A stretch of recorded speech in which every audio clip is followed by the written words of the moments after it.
Okay, good afternoon, everyone. So we'll be starting with a new chapter today. The name of the chapter is negotiable instrument. पहले थोड़ा सा हम लोग इसके chapter के बारे में बात कर लेते हैं, how much important chapter is and everything else. So this is the most important chapter in the business law. Reason being कि इसमें से मिनिमम आपका देखो, आपके पास ना बिजनेस लॉ में 40 मार्क्स में 4 चैप्टर है एग्जैक्टली, राइट. अब आप 4 चैप्टर में अगर आप एवरेज भी लेके चले तो 10 मार्क्स का आता ही आता है, राइट. तो और इससे 12 मार्क्स का क्वेश्चन जरूर आता है एग्जाम में. मतलब मेरे ओपिनियन में आपको ये जो चैप्टर है दिस इज फॉर 12 मार्क्स, तो इट्स वेरी इंपॉर्टेंट चैप्टर. अच्छा, आपका नॉलेज के लिए बहुत अच्छा है, आपके आगे काम भी बहुत आएगा ये, मतलब क्योंकि ये ऐसा chapter negotiable instrument which will be with you till the time you practice और you work as a CA, right. और you go in any business of course, क्योंकि आप कुछ भी करते हैं, बिजनेस करते हैं, सर्विस करते हैं, नेगोशिएबल इंस्ट्रूमेंट हर जगह चलता है, राइट. तो it would be a beneficial to you whether you will be pursuing the profession of the CA or not. Still it's very important for you guys, right. So we'll be starting with this chapter of negotiable instrument.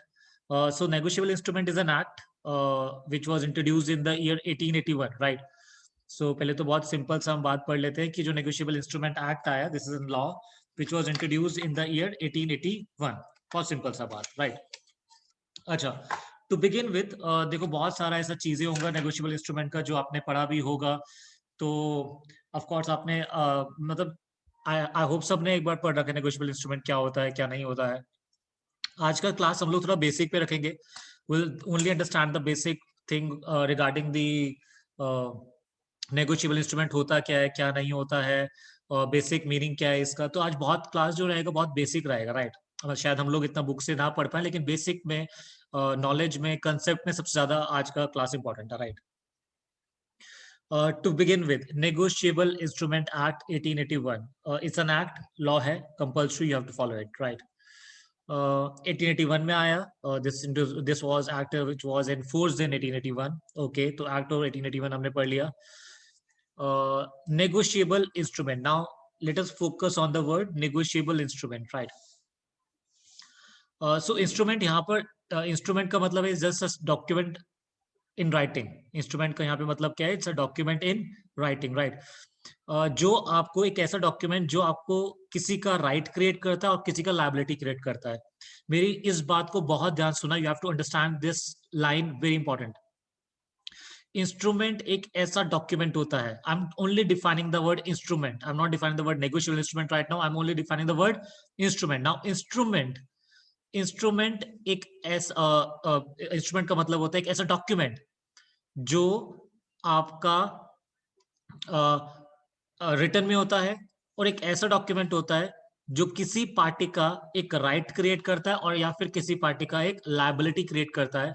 तो any document by which a right और a liability of any person is created is known as instrument, right. So I'm very clear about the word instrument right now. I'm not going to the word negotiable instrument.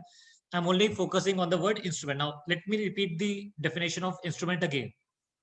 A document, so instrument is nothing but a document in writing of course which create a right for someone or a liability for someone, that is known as the word instrument, right. Now let me come to the word negotiable instrument, right. अच्छा, मैं आपसे कोई भी question पूछूंगा, you just have to raise your hand and answer, है ना. बीच में अगर आप बोलोगे तो बहुत कंफ्यूजन होगा. If I ask any question, what you have to do, आपके पास सबके पास ऑप्शन है टू रेज द हैंड, आप हाथ उठाना. अच्छा, वीडियो में मतलब आई कांट सी यू, तो आपको ऐसे हाथ नहीं उठाना है. You have to raise your hand virtually. आप अपना हाथ उठाएंगे, मैं आपको बोलूंगा तब आप आंसर कीजिएगा. अगर आपको डाउट भी आता है, रेज योर हैंड, मैं आपका डाउट क्लियर करूंगा, ठीक है. तो अब हम पढ़ने जा रहे हैं नेगोशिएबल इंस्ट्रूमेंट को, राइट. अच्छा, नेगोशिएबल इंस्ट्रूमेंट का डेफिनेशन मैं आपको बता रहा हूं, not as per the definition as per the law. मैं भी लॉ के हिसाब से आपको डेफिनेशन नहीं बता रहा, I am not going with the Indian law right now. Negotiable instrument का मीनिंग बहुत सिंपल वर्ड्स में है, anything which can substitute money.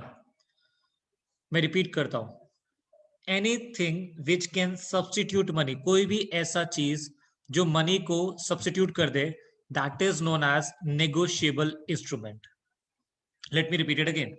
So negotiable instrument is a document.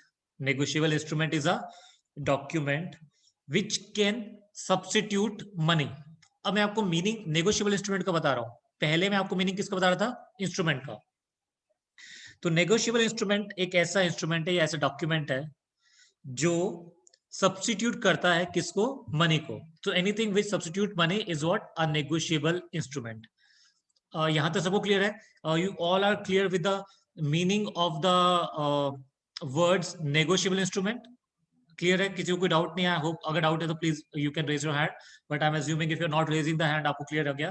तो negotiable instrument is an instrument, is a document जो आपके money को substitute कर दे, that is a negotiable instrument. Simple, okay. ये जो मैंने आपको डेफिनेशन बताया, मैं आपसे क्वेश्चन पूछ रहा हूँ, जो मैंने आपको डेफिनेशन बताया, negotiable instrument is an instrument which is not in writing, मतलब जो एक ऐसा इंस्ट्रूमेंट जो sorry negotiable instrument is instrument which is of course it's in writing, but जो सब्स्टिट्यूट करता है मनी को, that's a negotiable instrument, right? आप सबको समझ में आएगा ना? I am asking a question. ये जो मैंने डेफिनेशन आपको बताया, हाथ वर्चुअली हाथ उठा के आपको आंसर करना है, जो मैंने आपको डेफिनेशन बताया नेगोशिएबल इंस्ट्रूमेंट का, ये definition as per the law instrument negotiable instrument act 1881 के हिसाब से बताया, ये मैंने आपको जनरल डेफिनेशन बताया नेगोशिएबल इंस्ट्रूमेंट का। ओके, तो पीयूष ने हाथ उठाया पहले। पीयूष, क्या आंसर आएगा इसका बेटा? जनरल। बिल्कुल करेक्ट, बिल्कुल। ये मैंने जो आपको बताया, बहुत सारे लोगों ने हाथ उठाया, मुझे अच्छा लगा। जो मैंने आपको बताया that was only a general definition. You can अपना हाथ नीचे कर सकते हैं, वर्चुअल हाथ। तो मैंने आपको जो डेफिनेशन बताया वो बिल्कुल एक जनरल डेफिनेशन बताया। मैंने अभी तक आपको डेफिनेशन नहीं बताया as per the Indian negotiable instrument act 1881। Okay, मैं एक बार रिपीट करूंगा, फिर दोबारा मैं थोड़ा और इसको डिटेल में चलेंगे, ठीक है? नेगोशिएबल इंस्ट्रूमेंट एक ऐसा इंस्ट्रूमेंट है जो मनी को सब्स्टिट्यूट करते हैं। टू गिव एन एग्जांपल, अब एग्जांपल भी है और ये इंडियन लॉ के हिसाब से ठीक भी है।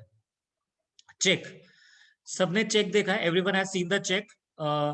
ऑफ कोर्स आई नो सबके घर में किसी ना किसी के पास फादर मदर, या इनफैक्ट आपके पास भी अगर आपका अकाउंट भी ओपन हुआ है, you all must be having an account with the bank. तो जब भी आप बैंक के पास अकाउंट ओपन करने जाते हो तो आपको एक चेक मिलता है, चेक बुक मिलती है, जिसके अंदर चेक्स होते हैं, लीफ ऑफ चेक, लीफ भी बोलते हैं उसको हम लोग। तो आपको चेक मिलता है, राइट? अच्छा, अगर क्या ये चेक मनी को सब्स्टिट्यूट करता है? This is a question, you can answer by raising your hand. तो क्या ये चेक आपके मनी को सब्स्टिट्यूट कर देता है? हाँ, हर्ष ने हाथ उठाया। हर्ष बताइए, हाँ हर्ष सर, शर्मा। करता है। यस, बिल्कुल।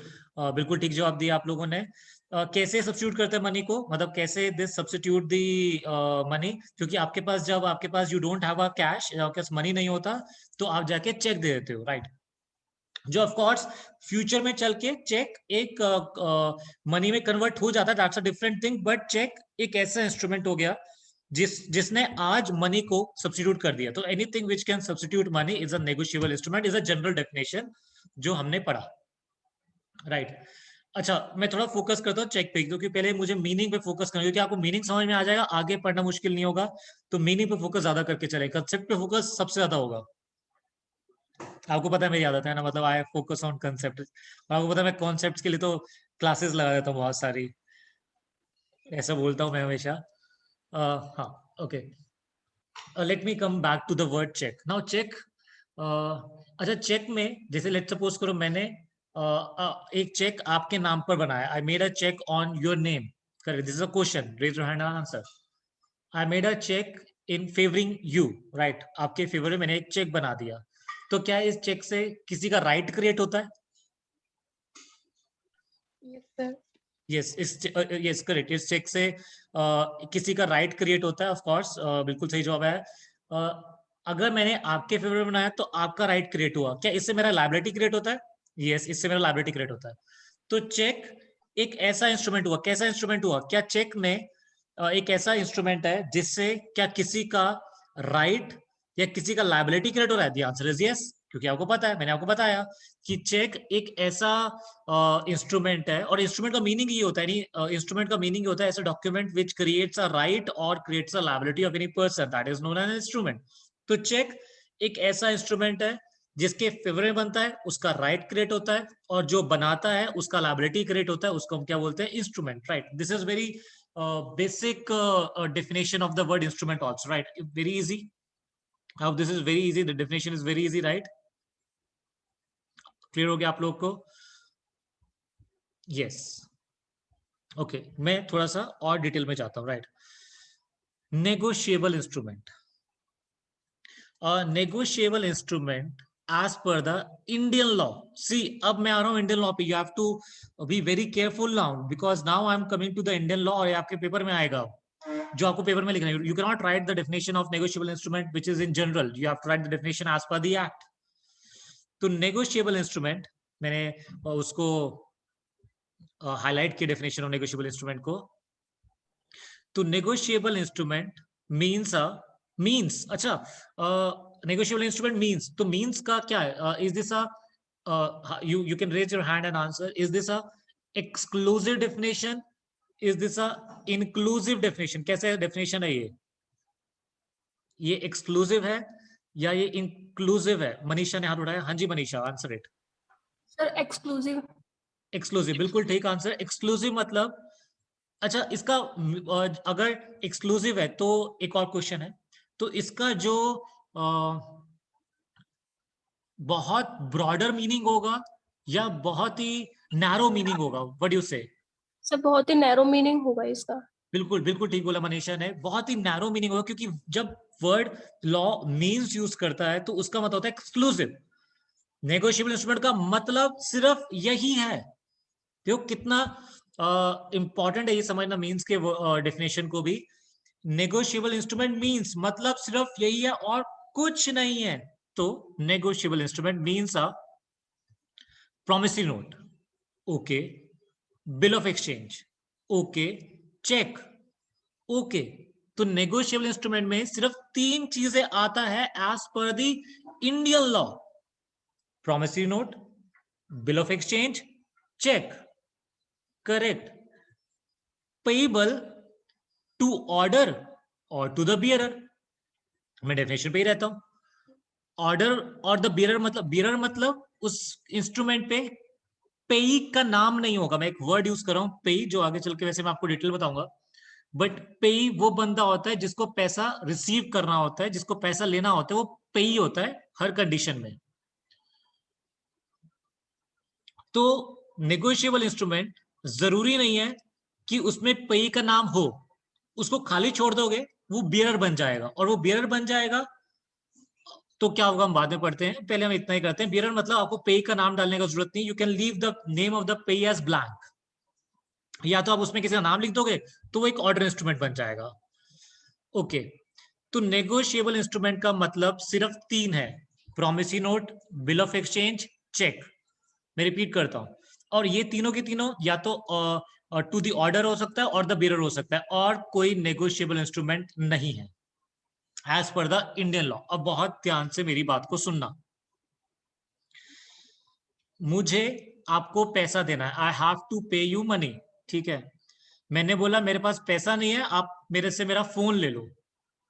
सो phone here is substituting the money. Will that count as a negotiable instrument as per the Indian law? Raise your hand and answer. If I am giving you the phone in replace of the money, मैं आपको पैसा ना देके आपको phone दे रहा हूं अपना, will that count to the negotiable instrument as per the Indian law? Answer अंकुर करेंगे.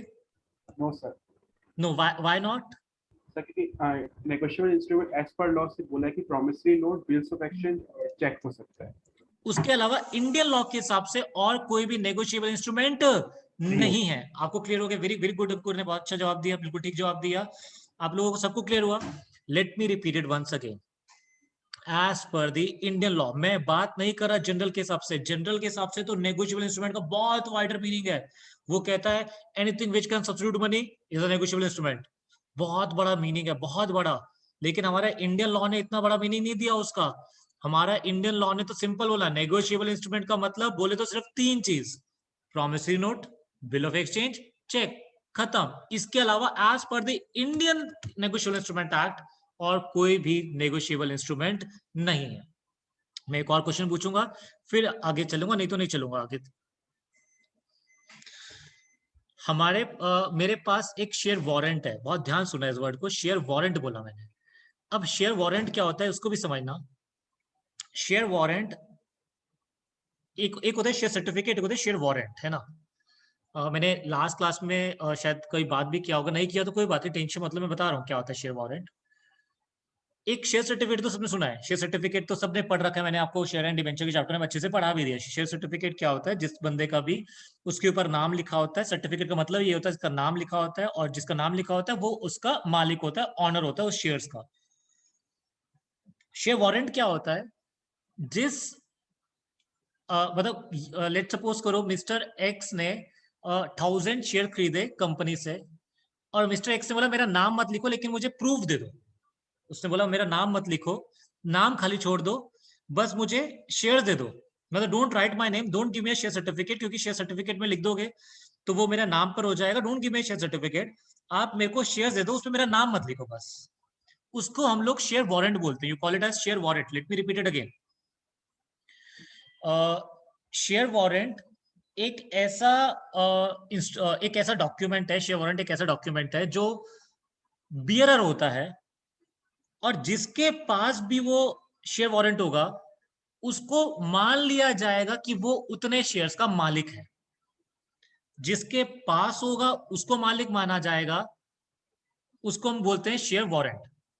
मैं आपको थोड़ा सा एग्जांपल से भी क्लियर कर देता हूं। मैंने शेयर सर्टिफिकेट बनाया मिस्टर एक्स के नाम पर। I made a share certificate on the name of Mister X, और ये मिस्टर वाई के पास पड़ा है। A certificate in the name of Mister X is with Mister Y. तो ऑनर कौन है इसका, मिस्टर वाई या Mister X? Raise your hand and answer. Who is the owner? हाथ उठा के आंसर करना है बेटा, है ना। सुरभि जवाब देंगे।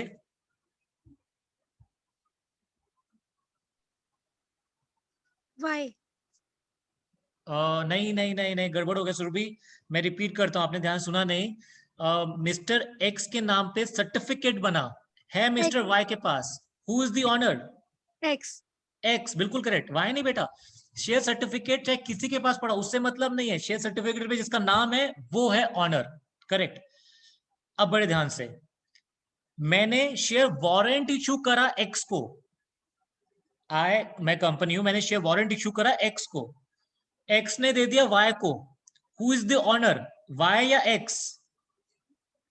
सुरभि जवाब देंगी दोबारा। वाई। वाई, अभी ठीक बोला। अच्छा, अभी शेयर वारंट का मतलब आपको क्लियर हो गया ना। शेयर वारंट जिसके पास भी है, बियरर का इंस्ट्रूमेंट है, वो कोई उसमें किसी का नाम नहीं होता, जो जिसके पास है वो उसका ऑनर है, that is a share warrant. और शेयर सर्टिफिकेट एक ऐसा होता है जिसमें नाम होता है, वो किसी के पास उससे मैटर नहीं करता, जिसका नाम है वो उसका ऑनर होता है, that is a share certificate. Correct. तो public company share warrant issue करती है, और कोई कंपनी शेयर वारंट इशू नहीं कर सकती। पहले तो हम इतना भी क्लियर कर लेते हैं, क्योंकि प्राइवेट कंपनी नहीं कर सकती, public company share warrant issue कर सकती है। Correct. Okay, now going forward, अब मैं आपसे एक और कंसेप्ट पे बात करता हूं। शेयर वारंट एक बियरर इंस्ट्रूमेंट है, बहुत सिंपल है। Share warrant is a bearer instrument. मेरे पास शेयर वारंट है, मुझे आपको पैसे देना है। मैंने बोला यार पैसे का क्या, आप मेरे शेयर वारंट ले लो, शेयर ले लो, बात तो एक ही है, it's one and the same thing. मैंने आपको शेयर वारंट दे दिया।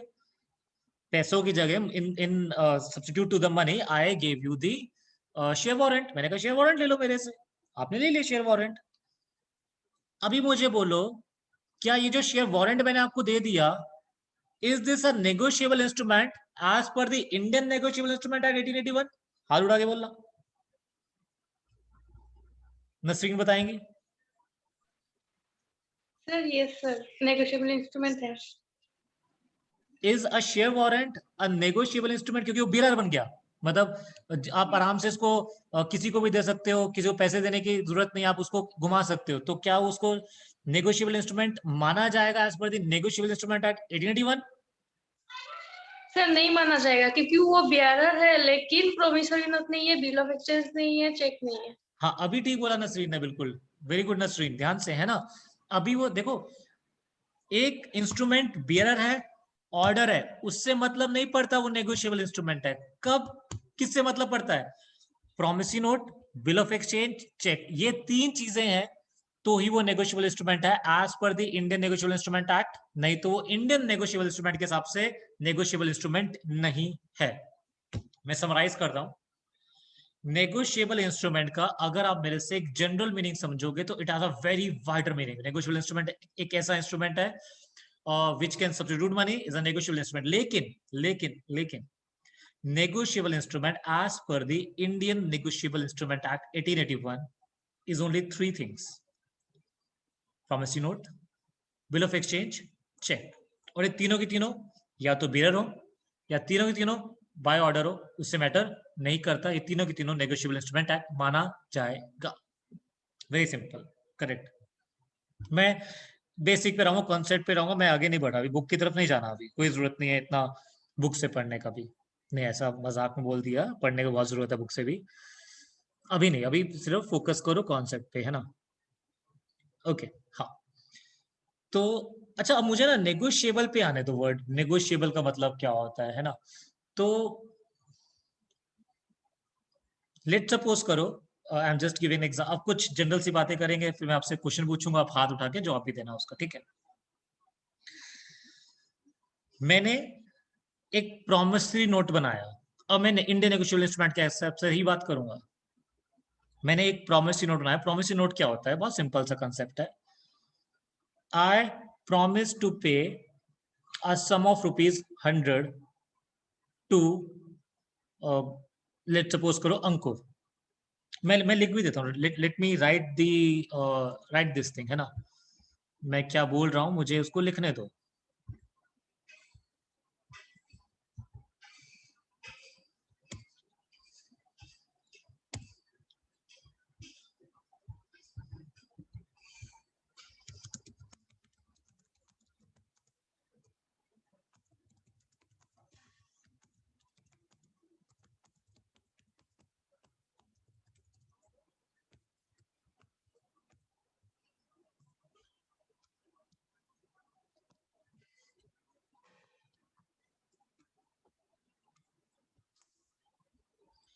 ओके, मैंने लिख दिया आई promise to pay a sum of rupees 100 to Ankur. नीचे मेरा नाम लिखा और मैंने साइन भी कर दिया. करेक्ट, हाँ.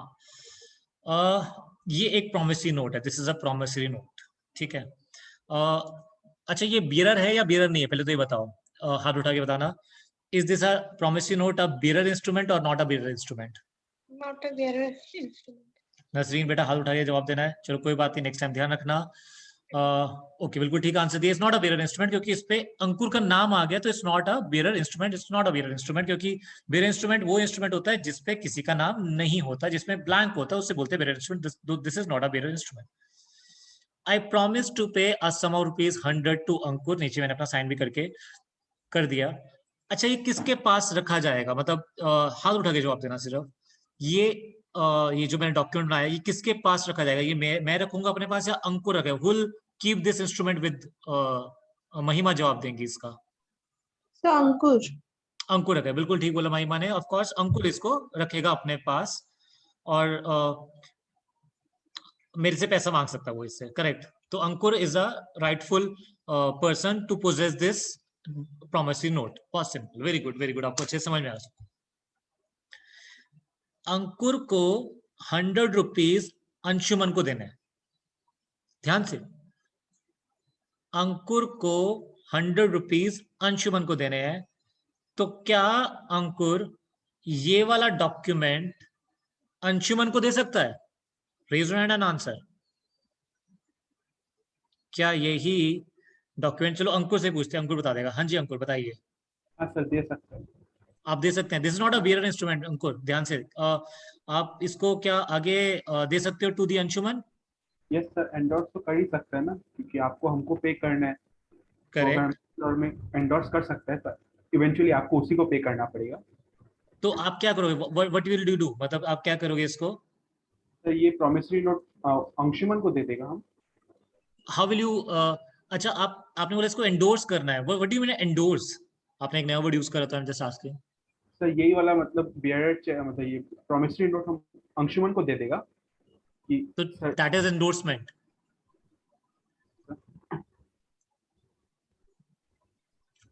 अंकुर, yes, sir. अगर आपने if you give this to Anshuman, तो will that be regarded as the endorsement? What do you? I'm just asking the meaning of the word endorsement. Endorsement का मतलब क्या है? What do you mean endorse?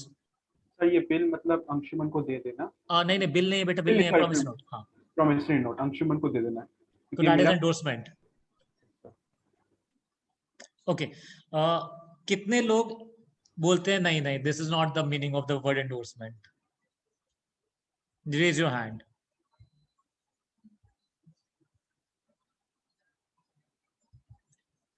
Ruchika बताएंगी। हाँ जी रुचिका बताइए। सर एंडोर्समेंट का मतलब होता है जैसे कि आपको मुझे पैसे देने थे और मुझे सी को पैसे देने थे, तो डायरेक्टली आपसे पैसे लेकर मैं सी को दे देता हूँ, मैं बीच में कोई रोल नहीं करूंगा। Okay, that's not a meaning of endorsement Ruchika. नहीं, दिशा बताएंगी। सर अगर आपने मेरे को पैसे देने हैं तो आपने मेरे बिहाफ पर किसी और को पे कर दिया। That is endorsement. नहीं, सृष्टि बताएंगी। सर आप वो प्रोमिसरी नोट के पीछे आप जिसको एंडोर्स करना है उसका नाम लिख देंगे। That is endorsement. करेक्ट सृष्टि, यही यही एंडोर्समेंट है। मतलब जैसे ये अंकुर को देना है टू अंशुमन, तो यहाँ पे अंकुर लिख देगा अंशुमन का नाम। अंशुमन का नाम लिख देगा, उसको और लिख देगा एंडोर्स टू अंशुमन, और अंकुर अपने साइन कर देगा इधर। तो is this endorsement? Yes, this is endorsement. See, I think कहीं कंफ्यूजन है, तुम लोग को एंडोर्समेंट का मीनिंग नहीं पता। एंडोर्समेंट का मतलब होता है साइन करना, right? Endorsing is signing. Endorsement का मतलब किसी को प्रॉमिसरी नोट देना नहीं है, नेगोशिएबल इंस्ट्रूमेंट को देना इज नॉट एंडोर्समेंट। एंडोर्समेंट मतलब होता है, पीयूष जी ने बिल्कुल सही जवाब लिखा, अगर आपको इसको एंडोर्स करना है तो यहाँ पे आप लिख दोगे एंडोर्स टू अंशुमन, और अंकुर अपने साइन कर देंगे, तो this is endorsement. This is known as what? Endorsement. यहां तक क्लियर हुआ आपको? एंडोर्समेंट का मीनिंग क्लियर हुआ? You know the meaning of endorsement? Sign करना, किसी को आगे देने का तो उसका नाम लिखना, दैट इज एंडोर्समेंट। एंडोर्समेंट के बाद क्या करना है? अच्छा, क्या ये एंडोर्स करते नेगोशिएट हो गया?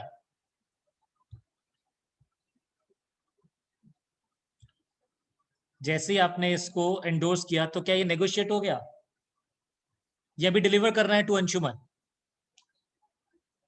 What do you think? हाँ जी सृष्टि। सर डिलीवर करना पड़ेगा। डिलीवर करना पड़ेगा। तो पहले आपने इसको एंडोर्स किया, करेक्ट? फर्स्ट आपने इसे क्या किया? एंडोर्स करा, और फिर आपने इसको डिलीवर कर दिया, ठीक है? इसको हम लोग बोलते हैं क्या बेटा? Negotiable instrument. बिल्कुल करेक्ट। नेगोशिएबल का मतलब होता है किसी को डॉक्यूमेंट देना, दैट इज नेगोशिएबल। नेगोशिएबल का मतलब आप थोड़ा सा कंफ्यूज क्यों थे? जो आप मीनिंग बोल रहे थे दैट इज नेगोशिएबल। नेगोशिएबल का मतलब यही होता है कि जैसे नाउ अंकुर ने 100 रुपीज देने अंशुमन को, तो अंकुर क्या करेगा? Will give this promissory note to Anshuman, और नीचे लिख देगा एंडोर्स टू अंशुमन, और अपना साइन कर देगा। एंडोर्समेंट के बाद ये नेगोशिएट कर देगा टू अंशुमन, तो फिर जो ऑनर हो जाएगा इसका प्रॉमिसरी नोट का, तो वो कौन हो जाएगा? अंशुमन हो जाएंगे। तो नेगोशिएट मतलब उसको डिलीवर करना, तो delivery is negotiate. You getting it what I am trying to explain you? Let me change a example, right?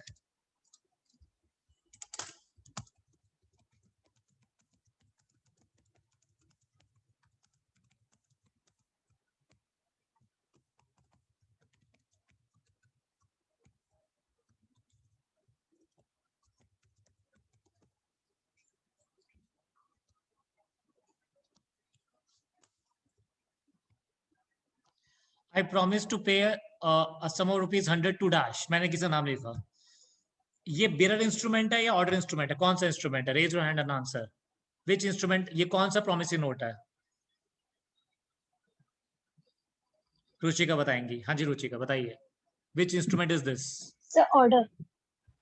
Order. Ruchika नहीं बेटा, ध्यान से। This is a bearer instrument बेटा। बियरर देखो नाम नहीं है। इफ दिस इंस्ट्रूमेंट, जैसे पहले ये तो डिफरेंस हुआ ना, ये जो पहले हमने लिखा था आई प्रॉमिस टू पे सम रुपीज 100 टू अंकुर, ये था ऑर्डर, क्योंकि इसमें नाम लिखा था अंकुर को देने का है। यहां पर नाम नहीं है, ये बिरर हुआ बेटा, this is a bearer instrument. आपको डिफरेंस क्लियर हो रुचिका? अगर यहां पर जहां पर पेई का नाम नहीं है, डैश है पेई का नाम, that is a bearer instrument. A bearer instrument एक ऐसा इंस्ट्रूमेंट होता है जहां पर पेई का नाम नहीं होता, correct. I'll come to your question, Disha, I'll come to that. मैं वो सारा चीजें क्लियर करूंगा, बिल्कुल क्लियर करूंगा जो आप पूछा है। तो आई प्रॉमिस टू पे सम रुपीज 100 टू डैश, मैंने नीचे साइन कर दिया, ये मैंने नेगोशिएबल इंस्ट्रूमेंट बना दिया, करेक्ट। प्रॉमिस नोट बना दिया मैंने। क्या ये प्रॉमिसरी नोट नेगोशिएट मतलब डिलीवर एंडोर्समेंट से होगा, विदाउट एंडोर्समेंट होगा? How can you negotiate this, with endorsement या विदाउट एंडोर्समेंट? नसरीन बताएंगी। सर विदाउट एंडोर्समेंट होगा, क्योंकि जिसको भी देगा उस मतलब उसी का ही हो जाएगा ना, क्योंकि ये बियरर चेक है। Correct, this is bearer. तो यही आपको समझना है, नेगोशिएट जो होता है वो दो तरह से होता है। जो नेगोशिएट होता है कोई भी जो नेगोशिएट होता है आपका नेगोशिएबल इंस्ट्रूमेंट, वो दो तरह का होता है।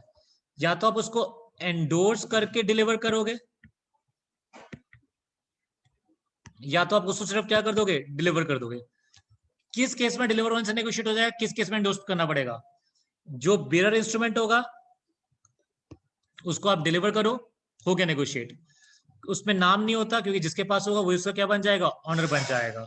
और अगर कोई वो ऑर्डर है जिसमें पे का नाम लिखा है, तो वहां पे उसको आपको एंडोर्स करना पड़ेगा, फिर डिलीवर करना पड़ेगा। वो क्लियर हुआ यहां तक या नहीं हुआ? आई am just talking the basic right now, सिर्फ बेसिक बात कर रहे हैं। I promise to pay some rupees 100 to dash is a bearer instrument. This can be negotiated without endorsement, क्योंकि इसमें पेई का नाम नहीं है। कोई डाउट यहां तक? ओके, नहीं आ रहा तो I am coming to the definition again. तो नेगोशिएबल इंस्ट्रूमेंट का मीनिंग क्या होता है? देखो मैंने कितना अच्छा नोट्स बनाया। पहले मैंने नेगोशिएबल का मतलब लिखा। नेगोशिएबल मतलब होता है ट्रांसफर करना, जैसे मैंने आपको बताया नेगोशिएट करना, ट्रांसफर करना। इंस्ट्रूमेंट का मतलब क्या होता है? कोई भी ऐसा रिटन पेपर या डॉक्यूमेंट जो किसी पर्सन का राइट क्रिएट करता है, तो उसको हम क्या बोलते हैं, इंस्ट्रूमेंट। लेकिन ये डेफिनेशन तो एक नॉर्मल डेफिनेशन है, जनरल डेफिनेशन है। As per the Indian law negotiable instrument सिर्फ तीन चीजें हैं, promissory note, bill of exchange and cheque. Now I am coming to promissory note, right. Section 4 define करता है प्रॉमिसरी नोट को। ध्यान से पढ़ते रहना इसको, मेरे साथ साथ बुक भी है आपके पास, तो उस पर ध्यान देना, बुक भी साथ में लेके चलना। अकॉर्डिंग टू सेक्शन 4, तो section 4 is defining the promissory note. Promissory note एक इंस्ट्रूमेंट है, okay. Promissory note is an instrument. What do you mean by instrument? एक ऐसा इंस्ट्रूमेंट, एक ऐसा डॉक्यूमेंट जो एक राइट क्रिएट करता है, ओके, जो कि रिटर्न में होना चाहिए, okay. I understood, it should be in return and it should contain N unconditional undertaking, okay okay. मैं धीरे धीरे चलता हूँ, let me go very slowly, है ना। आप सबके पास क्या कोई नोट है 100 रुपीज का, 10 रुपीज का, 50 रुपीज का? कोई साथ में कोई है, मतलब do you have any money in your pocket? 10 rupees note होना चाहिए, not should be not coin but a note. 10 rupees, 5, 50, 500, 2000। देखो हम वर्चुअल पढ़ रहे हैं, मैं तुमसे छीन नहीं सकता, सिर्फ आपका नोट नहीं है तो कहीं से मांग इधर उधर से लेकर आओ जल्दी से। सर पास में है मेरे पास, अभी पास में है, निकाले। सबके पास है, पास में सबके पास है ना? Yes, sir. ठीक है ठीक है। अच्छा तो अच्छा मेरे पास नहीं है, लेट मी सी मेरे पास कहाँ है। I'll have to pick and I'll have to go and मैं मेरे पास बताओ, आई डोंट हैव मनी।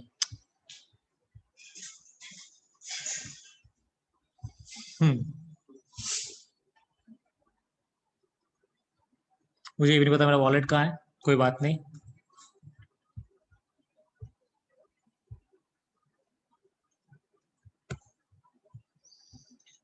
किसके पास है अभी हाथ उठाना, किसके पास नोट है सामने? कोई 50, 10 रुपीज कौन सा नोट है, कोई है किसी के पास?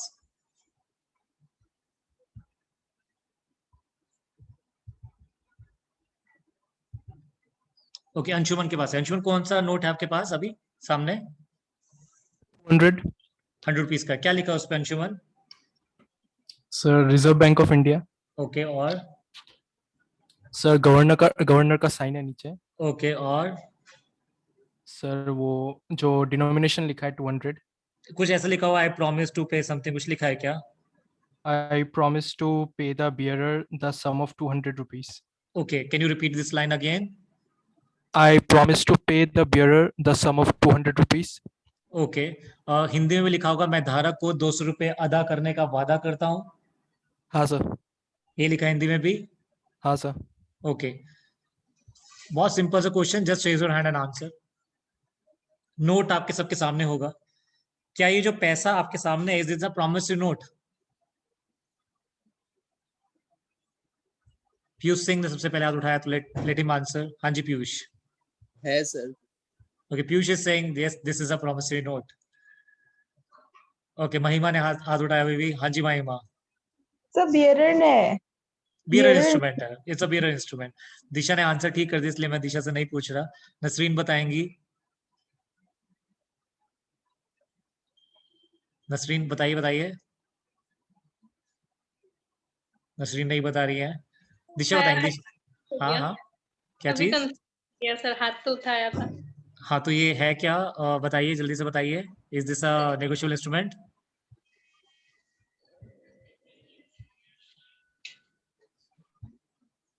Is this a negotiable instrument? Ankur ने हाथ उठाया। हाँ जी अंकुर बताइए। सर नहीं है। नहीं है, क्यों नहीं है? Why this is not a negotiable instrument? सब कह रहे हैं नेगोशिएबल इंस्ट्रूमेंट, लिखा भी I promise to pay the bearer a sum of ₹100। तो डेफिनेशन लिखा हुआ है promissory note is not an instrument not being by bank note और करेंसी नोट। ओके, डेफिनेशन पढ़ लिया। हाँ वैसे तो डेफिनेशन आपने पढ़ लिया, अच्छा है। बट सी, दिशा ने कितना ठीक भी बोला, दिशा ने भी ठीक बोला। मैंने आपको स्टार्टिंग में ही एक डेफिनेशन बताया, नेगोशिएबल इंस्ट्रूमेंट एक ऐसा इंस्ट्रूमेंट है जो सब्स्टिट्यूट करता है मनी को। तो मनी थोड़ी ना नेगोशिएबल इंस्ट्रूमेंट हो सकता है कभी भी। वैसे तो this is a very simple thing, मैंने आपको पहले ही बताया। I have told in the beginning of the class that a negotiable instrument, a normal definition as general definition which can substitute money. तो जब मनी को सब्स्टिट्यूट करने वाला चीज नेगोशिएबल इंस्ट्रूमेंट है, तो मनी कैसे नेगोशिएबल इंस्ट्रूमेंट होती है? Money can not substitute money. आप समझ रहे हैं मैं क्या कहने की कोशिश कर रहा हूँ? आप जितने लोगों ने गलत जवाब दिया था, महिमा ने गलत दिया था, अंकुर ने गलत दिया था, आई डोंट रिमेम्बर। आपको क्लियर हुआ? सर एक चीज, हाँ ये नहीं है मतलब नेगोशिएबल इंस्ट्रूमेंट, ये नहीं, वाला हम बोल नहीं पा रहा था मतलब, तो लिखा क्यों है सर ये ये नोट मनी में? है, दिस इज अ मनी, मतलब money is a bearer, always a bearer. तो बुक में भी ये लिखा है not being a bank note. Promise note कभी बैंक नोट नहीं होगा, क्योंकि बैंक नोट, करेंसी नोट तो मनी है, वो थोड़ी ना नेगोशिएबल इंस्ट्रूमेंट होगा। Negotiable instrument is a instrument which is substitutes money, not money. Okay, sir. Sir तो मनी बेरर इंस्ट्रूमेंट नहीं हुआ क्या? बिरर इंस्ट्रूमेंट है लेकिन नेगोशिएबल इंस्ट्रूमेंट नहीं है। तो मैंने तो बेरर ही बोला था। ओके, बट मैंने पूछा था is this a negotiable instrument or not? तो मैंने बेरर इंस्ट्रूमेंट बोला था। ओके ओके, अब वो क्लियर हो गया ना? तो जो आपके हाथ पास पैसा है, मनी है, that's not a negotiable instrument. Okay, let me read the definition again. Promissory note is an instrument. Of course, bank note, currency note is not a negotiable instrument. In writing, promissory note should be in writing. मतलब अगर मैं आपको छोटा example दूं, मैंने आपको अभी promise कर दिया, मैं प्रॉमिस करता हूँ मैं सुरभि को 100 रुपए दूंगा, मैं बोल रहा हूँ, तो is this a negotiable instrument? Promissory note है ये? रेज योर हैंड और आंसर। मैंने अंशुमन बताएंगे। हाँ जी अंशुमन। सर नो, राइटिंग में नहीं है। राइटिंग में, इट्स नॉट इन राइटिंग। तो सबसे पहले प्रॉमिसरी नोट एक इंस्ट्रूमेंट है, it should be in writing. Okay, containing N unconditional undertaking. Focus करते अनकंडीशनल अंडरटेकिंग। अंडरटेकिंग का तो मतलब हो गया कि भैया वादा करना, मैं दूंगा पैसा। अंडरटेक करना, आपको पता, अंडरटेक करना मतलब I undertake to do this thing, मैं बोलता हूं मैं ये करूंगा, मैं लिखता हूं मैं ये करूंगा, that is undertaking. Unconditional undertaking, मैं लिखता हूं, let me right all the examples, है ना? Let me right it.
Okay, आपको क्वेश्चन पता है, रेज योर हैंड, क्या ये नेगोशिएबल इंस्ट्रूमेंट है या नहीं है?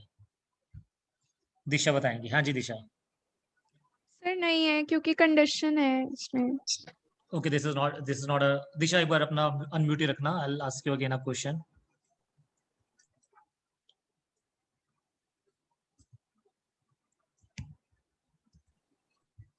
हाँ Disha, is this a negotiable instrument? No sir. No, why? Sir condition है इसमें कि अगर 100 कंडीशन है? रुपीज 100 रुपीज तभी पे करेंगे अगर रेन होगी। तो रेन तो होगी। बट फिर भी कंडीशन तो है ना। कैसे कंडीशन हुआ? अच्छा, रेन कभी नहीं होगी क्या? होगी नहीं। कंडीशन क्या होता है? कंडीशन जो हो भी सकता नहीं भी हो सकता, करेक्ट कंडीशन है, हो भी सकता नहीं भी हो सकता। इफ इट रेन्स, बारिश होगी मैं पैसा दूंगा, बारिश तो हो नहीं है आज, नहीं तो कल, नहीं तो परसों, कभी ना कभी तो बारिश होनी है। तो is this a negotiable instrument valid और नॉट? सर तो टाइम भी तो होना चाहिए ना कोई स्पेसिफिक। टाइम तो हो गया, जिस दिन बारिश आएगी उस दिन पैसे दे दूंगा, बारिश तो कभी ना कभी तो आएगी, जिस दिन बारिश आएगी उस दिन दे दूंगा पैसा।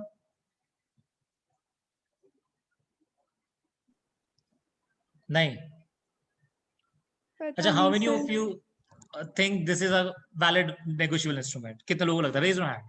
ये तो वैलिड है, इट्स नॉट, बिल्कुल ठीक है, इसमें क्या दिक्कत है? ये तो अनकंडीशनली तो हुआ, इसमें कहाँ कंडीशन हुआ?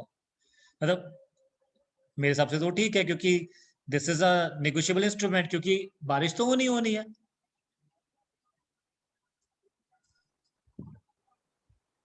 Right, this is a valid negotiable instrument, ठीक है। अच्छा, let me give another example.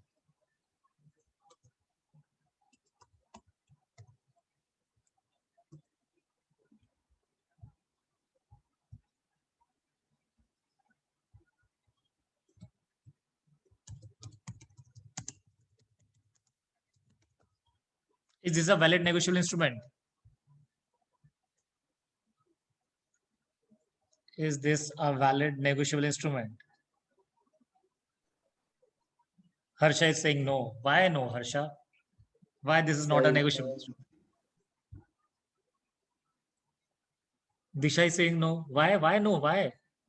Harsha, why this is not a negotiable instrument, valid negotiable instrument?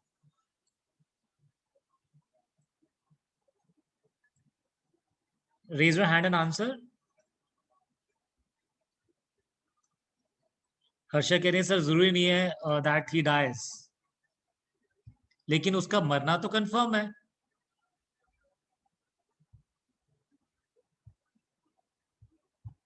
But वो तो मरेगा, ये तो कंफर्म है ना, मरेगा, मतलब ये डाउट तो नहीं है ना कि वो मरेगा। हाँ, डेथ तो होनी है, रणवीर सिंह तो मरेगा मरेगा, ऐसा तो नहीं ही वोंट डाई। तो क्या ये नेगोशिएबल इंस्ट्रूमेंट है या नहीं valid? Yes, this is a valid negotiable instrument. देखो तुम शायद तुम समझ नहीं पा रहे, मतलब नेगोशिएबल इंस्ट्रूमेंट में क्या अनकंडीशनल अंडरटेकिंग का मतलब क्या है? जो हो सकता है, करेक्ट। अच्छा, मैंने लिखा, मैं ऐसे लिखता हूँ, आई प्रॉमिस टू पे ₹100 टू अंकुर।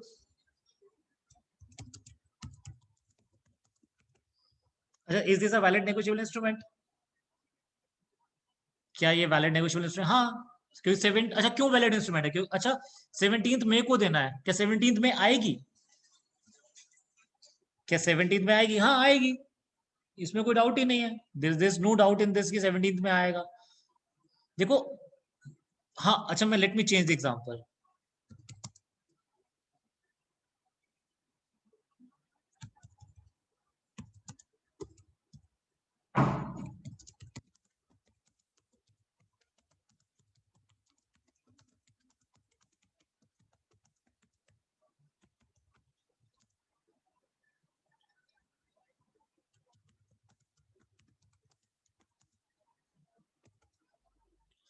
अब ये वैलिड नेगोशिएबल इंस्ट्रूमेंट है या नहीं है? I promise to pay ₹100 to Ankur on the day Ranveer Singh dies and he leaves his estate to me. ये नहीं है, क्यों नहीं है? देखो, अब ये कंडीशनल हो गया कि वो मरने के बाद क्या अपनी एस्टेट मुझे देगा या नहीं देगा, दैट इज अ कंडीशनल। लेकिन अगर मैं इस चीज को हटा दूं तो क्या ये वैलिड है या नहीं है? अभी ये वैलिड है। क्यों वैलिड है?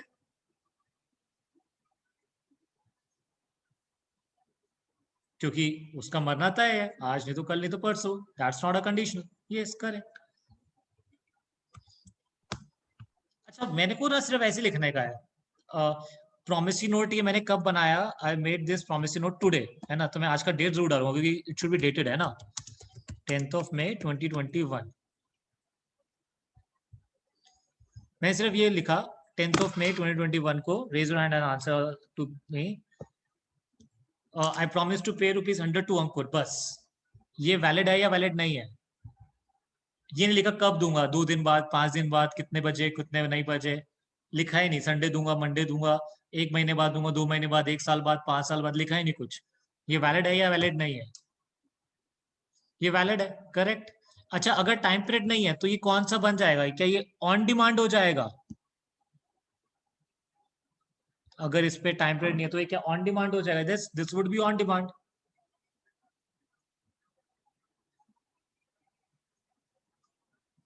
करेक्ट। ऑन डिमांड है वो समझ में? What is on demand? मतलब जिसमें टाइम पीरियड नहीं है वो कभी मांगेगा, मुझे देना पड़ेगा, दैट इज ऑन डिमांड। और एक होता है टाइम इंस्ट्रूमेंट। एक कौन सा होता है? Time instrument. टाइम इंस्ट्रूमेंट होता है जब मैंने लिखा यहाँ पे आई प्रॉमिस टू पे ₹100 टू अंकुर, बस इतना लिखा मैंने, ट्रेन जब बारिश होगी तब दे दूंगा। तो क्या टाइम इंस्ट्रूमेंट एक वैलिड इंस्ट्रूमेंट है? ये क्या ये एक वैलिड टाइम इंस्ट्रूमेंट है? Negotiable instrument? यस, ये वैलिड है। क्यों वैलिड है? क्योंकि बारिश होना बिल्कुल कंफर्म है, देयर इज नो डाउट कि बारिश नहीं होगी, तो ये एक वैलिड इंस्ट्रूमेंट है। अच्छा, ये कौन सा हुआ? ऑन डिमांड हुआ या टाइम इंस्ट्रूमेंट हुआ? कौन सा हुआ ये? Which kind of instrument this would be? On demand या time instrument? Time instrument, correct. जब बारिश होगी तो दूंगा, नहीं होगा तो नहीं दूंगा। उस टाइम पे दूंगा जब बारिश होगा, टाइम इंस्ट्रूमेंट है। ऑन डिमांड मतलब जिसमें टाइम नहीं होता, that is on demand. Okay, let me come to the definition again. Promissory note एक इंस्ट्रूमेंट है। ओके, इंस्ट्रूमेंट का मीनिंग आपको पता है, जो एक राइट क्रिएट करता है, रिटर्न में होना चाहिए। Okay, containing N unconditional undertaking. आपको सबको समझ में आ गया? आया? मैं एक क्वेश्चन पूछू तुम लोगों से, अभी तुम गलत जवाब दे देना। ये शुड बी डेटेड, तो मैं 10th में डाल देता हूँ आज, 10th में 2021। एक और नेगोशिएबल इंस्ट्रूमेंट बना रहा हूँ मैं, बताना मुझे वैलिड है या नहीं है।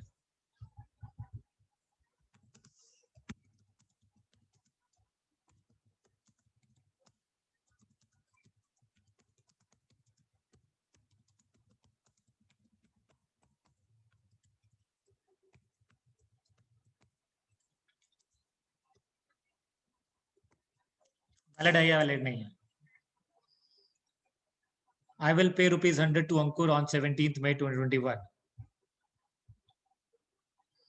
नसरीन ने हाथ उठाया। हाँ जी नसरीन, वैलिड है या वैलिड नहीं है? सर वैलिड नहीं है, क्योंकि विल तो हो भी सकते हैं, नहीं भी हो सकते हैं ना। मन I हुआ will, तो I will pay, I will pay मतलब what do you mean I will pay? मैं पे करूंगा। I I will pay will का मतलब ये नहीं हुआ कि मेरा मर्जी होगा तो मैं दूंगा। हाँ, मर्जी हुआ तो दूंगा, ऐसा हुआ ना, प्रॉमिस तो नहीं हुआ। क्यों मतलब सी प्रॉमिस करना क्या उसमें? जैसे लेट सपोज करो कि अच्छा, ऐसे जनरली होता है ना कि मैंने बोला बेटा नेक्स्ट टाइम ना बिल्कुल, नेक्स्ट क्लास में मैं टाइम पर आऊंगा बिल्कुल। तो अगर मैं बोला मैं नेक्स्ट टाइम टाइम पर आऊंगा, तो will that to be regarded as a promise? अगर मैंने ऐसे बोला भी तो ये उसे प्रॉमिस तब मानेंगे जब बोला मैं प्रॉमिस करता हूँ मैं नेक्स्ट क्लास में टाइम से आऊंगा, तब प्रॉमिस मानेंगे उसको। मतलब when a promise is regarded as promise, जब मैं वर्ड प्रॉमिस यूज करता हूँ, अगर मैंने बोला, मैंने कहा बेटा नेक्स्ट टाइम नेक्स्ट क्लास में पक्का टाइम से पहुंचूंगा, पक्का टाइम से आऊंगा, तो will that be a promise? जब मैंने वर्ड प्रॉमिस यूज नहीं किया, I will come on time the next class, what do you से? क्या उसको एक नसीम क्या कहते हो तुम? मतलब why you want a word promise? मैं बोल रहा हूँ अगर मैं पैसा दूंगा तो मतलब क्या जरूरी है मेरे को प्रॉमिस ही करना पड़ेगा? मतलब दैट्स अ प्रॉमिस नोट, मतलब ये वैलिड है। सी वर्ड प्रॉमिस होना कोई जरूरी नहीं है। मैं दूंगा पैसा, ये तो जरूरी होना चाहिए कि मैं पैसा दूंगा। ठीक है। अच्छा, शायद आपको कंफ्यूजन दूर करने के लिए मैं एक और चीज लिखता हूँ।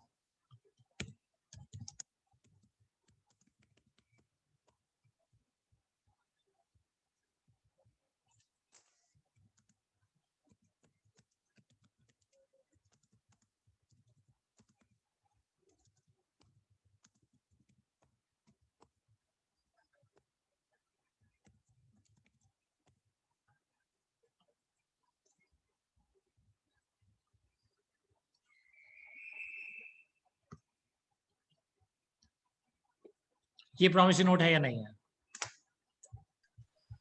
सर है, मतलब लाइबिलिटी है, देना है पैसा ना। नहीं नसरीन, ध्यान से बेटा, this is not a negotiable instrument. ये आई ओ अंकुर, मुझे अंकुर को पैसा देना है। अभी मैंने बोला नहीं मैं दूंगा, ओ आप समझो ना। आपको क्लियर हुआ? ये तो सिर्फ बता रहा है कि मुझे पैसा देना है, यही तो डिफरेंस हुआ इसमें और ऊपर वाले में। अगर मैं बोलूंगा मैं पैसा दूंगा 17th में को, यार मैं पैसा दे रहा हूं तुझे, मैं पैसा दूंगा, that is a promissory note. हाँ मुझे पैसा देना है यार तुझे यार, दैट डजंट मीन कि मैं पैसा दूंगा। मुझे पैसा देना है, सिर्फ मुझे, आपको समझ में आया what I am trying to explain you? Yes sir. Intention ये होना चाहिए कि मैं पैसा दे रहा हूं। वर्ड प्रॉमिस का होना कोई जरूरी नहीं है। आप सबको समझ में आया होप है ना? ओके मैं आगे बढ़ता हूं। प्रॉमिसरी नोट एक इंस्ट्रूमेंट है, रिटन में होना चाहिए, अनकंडीशनल अंडरटेकिंग होनी चाहिए, signed by the maker. What do maker? अच्छा मेकर कौन? जो मैं, जैसे मैं बार बार नेगोशिएबल इंस्ट्रूमेंट बना रहा हूँ, प्रॉमिसरी नोट बना रहा हूँ, तो मैं मेकर हो गया। तो किसका साइन होना जरूरी है? मेकर का या पेई का या दोनों का? ध्यान से क्वेश्चन सुनना, आंसर करना। किसका साइन होना जरूरी है? मेकर का, जो बना रहा है, जो बोल रहा है मैं प्रॉमिस करूंगा पैसे दूंगा, उसका साइन करना जरूरी है। जैसे मैं बोल रहा हूँ आई प्रॉमिस टू पे सम ₹100 टू अंकुर, अंकुर का साइन भी होना जरूरी है या सिर्फ मेरा साइन होना जरूरी है? मैं ऑप्शन देता हूं, मेकर का जरूरी है, मेकर पे दोनों का जरूरी है, सिर्फ पे का साइन होगा। शिष्टि विल आंसर। सर मेकर का। पे का कोई साइन होना जरूरी नहीं है? नहीं, क्योंकि आप प्रॉमिस कर रहे पे करने, तो आप साइन करेंगे। तो अगर पे का कोई साइन भी नहीं तो भी चलेगा, वैलिड है मतलब? हाँ। मतलब पूरे नेगोशिएबल इंस्ट्रूमेंट पे, मतलब वो जो प्रॉमिस नोट है उस पे आपको पे का साइन का जरूरत ही नहीं है? नहीं। नहीं बिल्कुल ठीक बोल रहे हो आप, ठीक बोल रहे हो। मैं तो ऐसे कंफ्यूज टाइम पास कर रहा था। बिल्कुल ठीक बोल रहे हो आप कि मेकर का साइन होना कंपलसरी होता है, पेई का साइन कहीं ज्यादा कंपलसरी नहीं होता। अच्छा पेई कब साइन करेगा, एक क्वेश्चन है, पेई कब साइन करेगा? पीयूष सिंह जवाब देंगे। हाँ जी पीयूष। जब उसको रिसीव हो जाएगा। और नहीं नहीं बेटा, रिसीविंग को भी नहीं करने की जरूरत बेटा, पीयूष बता रहे थे। हाँ जी पीयूष। एंडोर्स एंडोर्स कब करेगा वो उसको, कब? सर किसी और को जब वो ट्रांसफर करेगा प्रॉमिसरी नोट। करेक्ट। सी जब वो उसको नेगोशिएट करना है ना, जब पे को उसको नेगोशिएट करना है तब वो एंडोर्स करे, तब उसका एंडोर्समेंट होना जरूरी है, नहीं तो उसका कोई एंडोर्समेंट होना कोई जरूरी नहीं है। आपको क्लियर हुआ या नहीं हुआ?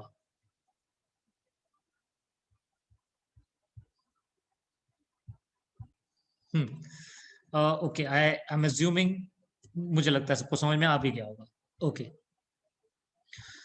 प्रॉमिसरी नोट, मैं I am reading it again. Promissory note is an instrument, एक ऐसा इंस्ट्रूमेंट है, of course bank note, currency note is not a promissory note. एक ऐसा इंस्ट्रूमेंट जो रिटन में होना चाहिए, अनकंडीशनल अंडरटेकिंग होनी चाहिए उसके अंदर, signed by the maker to pay a certain sum of money only. Okay मैं लिखता हूं, इसको समझाता हूं लिखकर। मैं आज का डेट जरूर डालूंगा।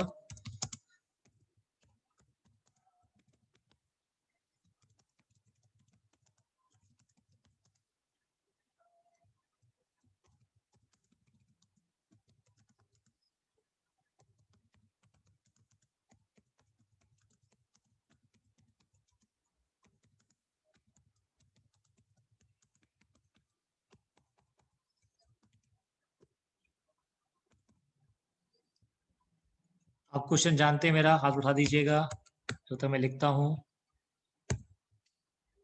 Is this a valid negotiable instrument or not? Promissory note valid है या नहीं है?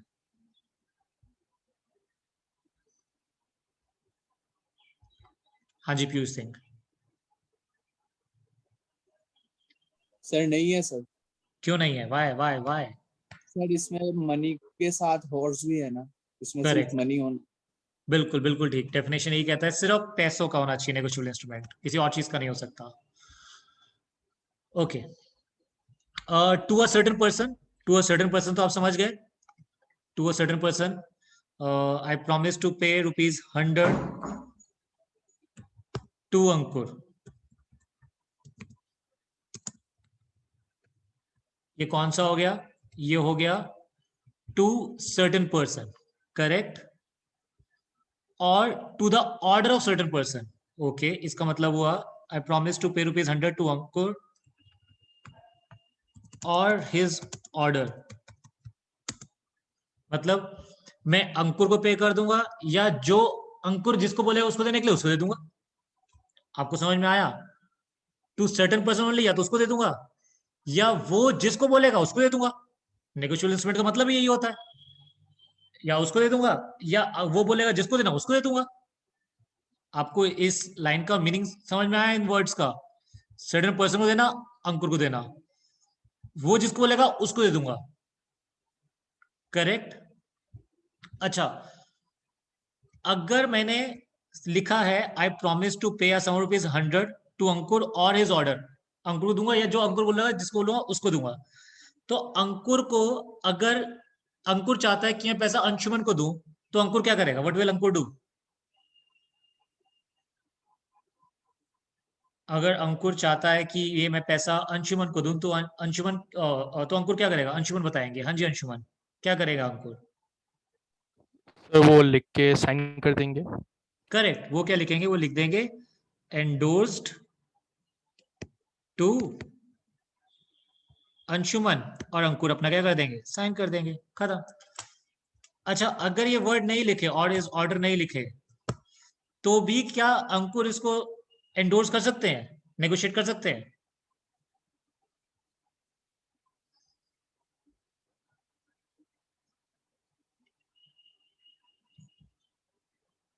अगर ये नहीं लिखा, नसरीन बताएंगी। हाँ जी नसरीन। सर कर सकते हैं, वो लिखना तो जरूरी नहीं है क्योंकि हाँ ये ऑर्डर है, अंकुर को दे ही दिया ना। करेक्ट करेक्ट, कर सकते हैं, तब भी कर सकते हैं। तो मतलब इतना कोई रिलेवेंट नहीं है दोनों में डिफरेंस, करेक्ट। तो चाहे आप ऑरेंज ऑर्डर लिखो ना लिखो, एक ही बात है। सर्टेन पर्सन को देंगे, जिसको ऑर्डर करेगा उसको देंगे, या तो बिरर को दे देंगे। तो वो भी क्या माना जाए बेटा? Promissory note. तो हमने प्रॉमिसरी नोट का डेफिनेशन कंप्लीट कर लिया as per the negotiable instrument act 1881 section 4 of the act. प्रॉमिसरी नोट का मतलब क्या होता है? ये एक ऐसा इंस्ट्रूमेंट है जो कि रिटर्न में है, अनकंडीशनल अंडरटेकिंग होती है, जो मेकर साइन करता है, सिर्फ पैसों का होता है, किसी पर्टिकुलर पर्सन को पे करने के लिए, या उसके ऑर्डर पे किसी को पे करने के लिए, या फिर बिरर को देखने के लिए। आपको डेफिनेशन याद हुआ? Promissory note is an instrument in writing containing an unconditional undertaking signed by the maker to pay a certain sum of money only to a certain person or to the order of a certain person or to the bearer of the instrument. देखो मुझे तो याद है, तुम लोग को याद हुआ? मैं रिपीट करूं, section number 4 of the negotiable instrument act 1881 defines the promissory note as an instrument in writing containing an unconditional undertaking signed by the maker to pay a certain sum of money only to the certain person or to the order of the certain person or to the bearer of the instrument. अच्छा, आपको क्या लग रहा है, मैं देख के बोल रहा हूँ या मुझे याद है? What do you think? याद है सर। या चलो, कोई तो अच्छा बोलता है। तुम लोग को भी याद हुआ? तुम लोग को भी याद हुआ? इजी है बहुत। सेक्शन 4 प्रॉमिसरी नोट एक ऐसा इंस्ट्रूमेंट है जो एक राइटिंग में होना चाहिए, अनकंडीशनल अंडरटेकिंग होना चाहिए, साइन बाय द मेकर होना चाहिए, सर्टेन सम मनी का होना चाहिए, किसी नाम होना चाहिए, या उसके ऑर्डर पे किसी को पे कर देंगे, या फिर होना चाहिए। Simple. Let me come to the characteristics of a promissory note. It must be in writing and express promise to pay. पे करना होना चाहिए। अच्छा, एग्जाम्पल देखो मैंने यहां पे भी लिख रखे हैं। Mister Ram, I owe you ₹2000। क्या प्रॉमिसरी नोट है या नहीं है? मिस्टर राम, मुझे आपको 2000 रुपए देना है बस, मतलब आई ओ यू इतना रुपए। क्या ये प्रॉमिसरी नोट है या नहीं है? नहीं है, ये एक्नॉलेजमेंट है, करेक्ट। जब बोलूंगा मैं दे दूंगा, दूंगा मैं पैसा, तो उसको प्रॉमिसरी नोट बोला जाएगा। अनकंडीशनल प्रॉमिस, ये तो हमने पढ़ लिया। अनकंडीशनल मतलब क्लियर हो गया ना आपको? थर्ड कैरेक्टरिस्टिक वही सेम डेफिनेशन वाला पॉइंट है, प्रॉमिस टू पे सर्टेन सम ऑफ मनी, पैसों का होना चाहिए। Okay, this is also easy. किससे साइन होना चाहिए? मेकर साइन होना चाहिए, and maker must be certain, of course जो बना रहा है उसको सर्टेन होना जरूरी है। अच्छा, मेकर क्या फिक्टिशियस हो सकता है? Can a maker can be fictitious person? जैसे अलादीन बोलता है कि वो अंकुर को 100 रुपए देगा, अलादीन जो फिक्टिशियस है, तो क्या वो वैलिड माना जाएगा? जैसे बहुत ही बकवास सा क्वेश्चन था ये। हाँ, नहीं नहीं माना जाएगा ना। Maker should not be fictitious, he should be a certain person. पैसों का होना चाहिए, ओके। स्टैम्प भी लगाना चाहिए, ओके। स्टैम्प समझते हो ना तुम लोग? स्टैम्प आता है वो जो आप परचेज करते हो, स्टैम्प 100 रुपए का, वो सारा पता है ना आपको?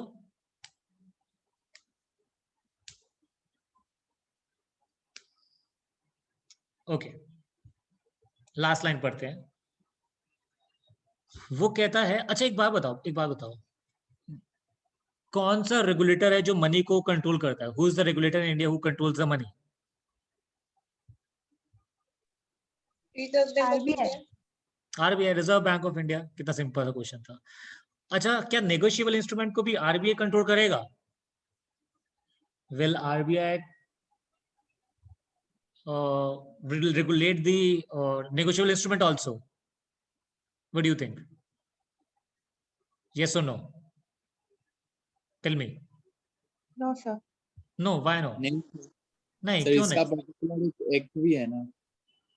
हाँ, सर वो तो मतलब बियरर एंड जो देगा उसके बीच की बात है ना।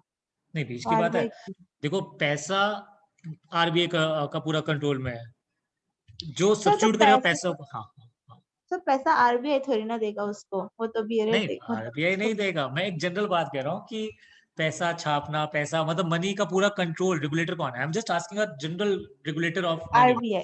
आरबीआई। तो मनी के substitute is negotiable instrument, right? Cheque हो गया या प्रोमिसरी नोट हो गया या फिर बिल ऑफ एक्सचेंज हो गया, ये नेगोशिएबल इंस्ट्रूमेंट है। तो क्या इसको भी वो रेगुलेट कर सकता है? If RBI is the regulator for the money, तो will RBI also regulate the substitute of the money like this? Cheque sir हो चेक गया, तो कर सकते हैं, चेक कर सकता है, प्रॉमिसरी नोट नहीं करेगा उसको रेगुलेट। क्यों ऐसा तो क्यों? पता नहीं मुझे। नहीं, वो करेगा, बिल्कुल करेगा, करता है। आरबीआई भी रेगुलेट करता है नेगोशिएबल इंस्ट्रूमेंट एक्ट के अंदर।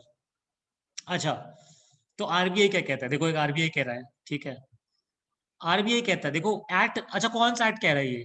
आरबीआई एक्ट कह रहा है, नेगोशिएबल इंस्ट्रूमेंट एक्ट कह रहा है। आरबीआई एक्ट कहता है, जो 1934 में आया, कि प्रॉमिसरी नोट जो बियर वाला होगा वो नहीं बन सकता इंडिया में।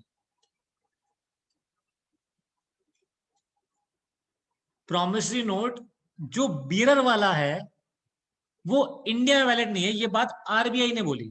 किसने बोली मुझे बताओ? ओके, एक बहुत ही रेलेवेंट सा क्वेश्चन आया, क्यों, वाई ऐसा, मतलब क्यों है? बहुत सिंपल लॉजिक है। अच्छा, आपको क्या लगता है, बीरर को पकड़ना, मतलब बीरर को देखना समझना इजी होता है या ऑर्डर वाला समझना थोड़ा इजी होता है? What do you think? Easy in the sense regulate करने के पॉइंट ऑफ व्यू से बात कर रहा हूं मैं। विच instrument is can be which instrument can be regulated easily, bearer वाला या ऑर्डर वाला?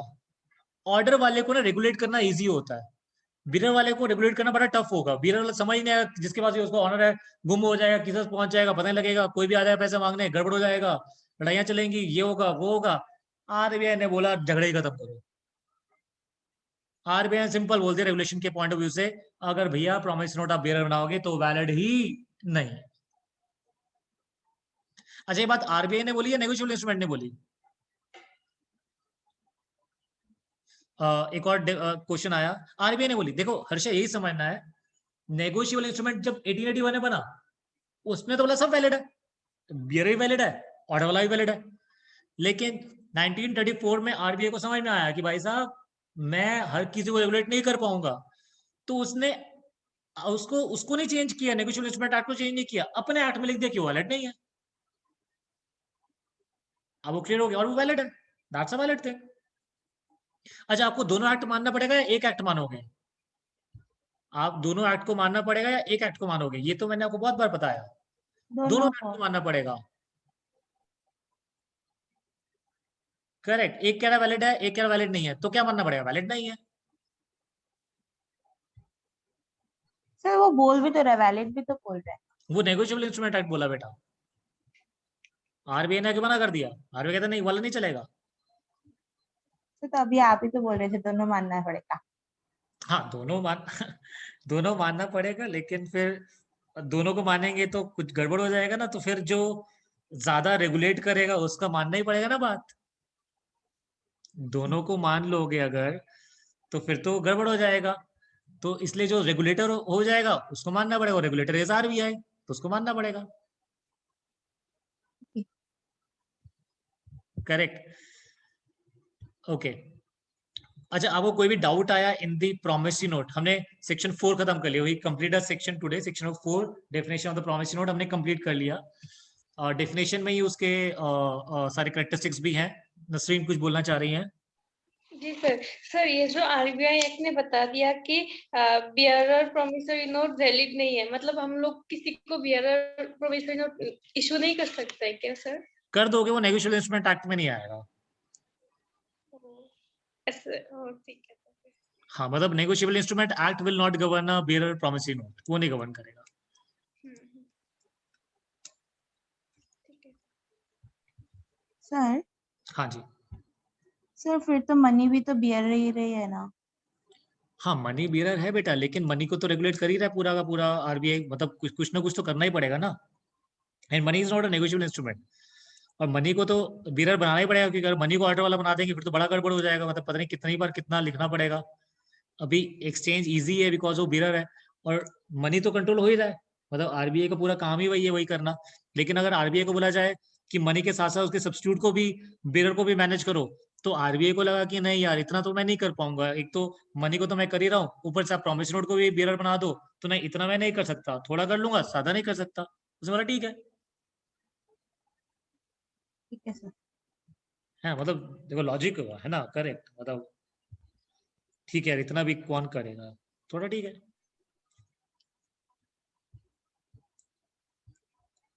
ओके, कोई और doubt in promissory note, definition of the promissory note? Sir bearer promissory note मेरे फिर से डाउट क्लियर नहीं हुआ सर। वो जो हम लोग प्रॉमिसरी नोट इशू करता है सर ना, वो ऑर्डर वाला हम लोग तो बैंक से क्लियर करके ला सकते हैं, तो बियरर वाला क्लियरेंस नहीं होगा क्या बैंक से? नहीं नहीं होगा, करेक्ट बिल्कुल, वो जो डिस्काउंट वाली बात कर रहे हो बियरर वाला नहीं होगा। मतलब हम लोग ऐसे हाथ कैश दे देंगे ना, मतलब अगर मैंने प्रॉमिस किया कि बियरर प्रॉमिसरी नोट में, तो हम कैश दे सकते हैं, बैंक से क्लियरेंस नहीं होगा मतलब। हाँ अच्छा, मैं आपको ऐसे समझाता हूँ, शायद उससे आपको क्लियर होगा ना stream.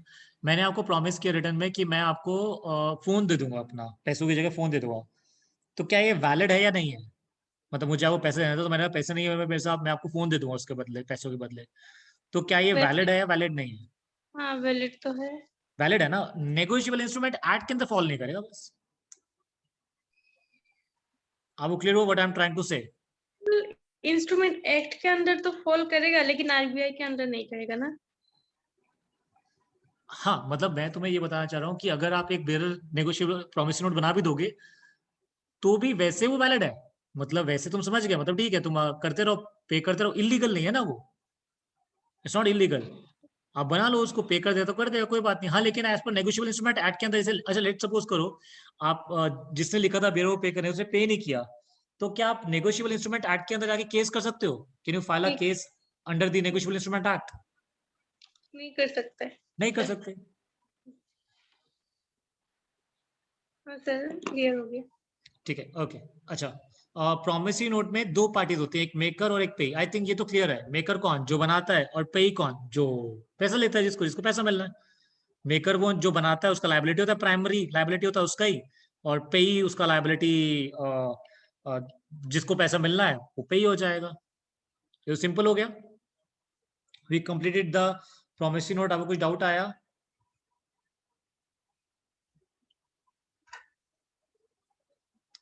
Okay, if you're not asking anything, I'm assuming आपको समझ में आ गया। Okay, let me come to the second thing.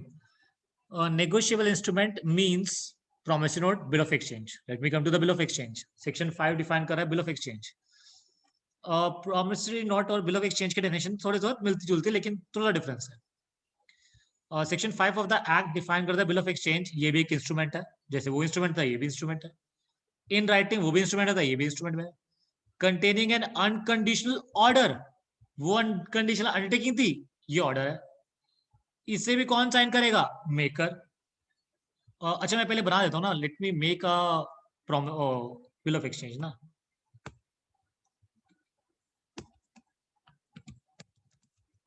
Tenth मई को बना 2021।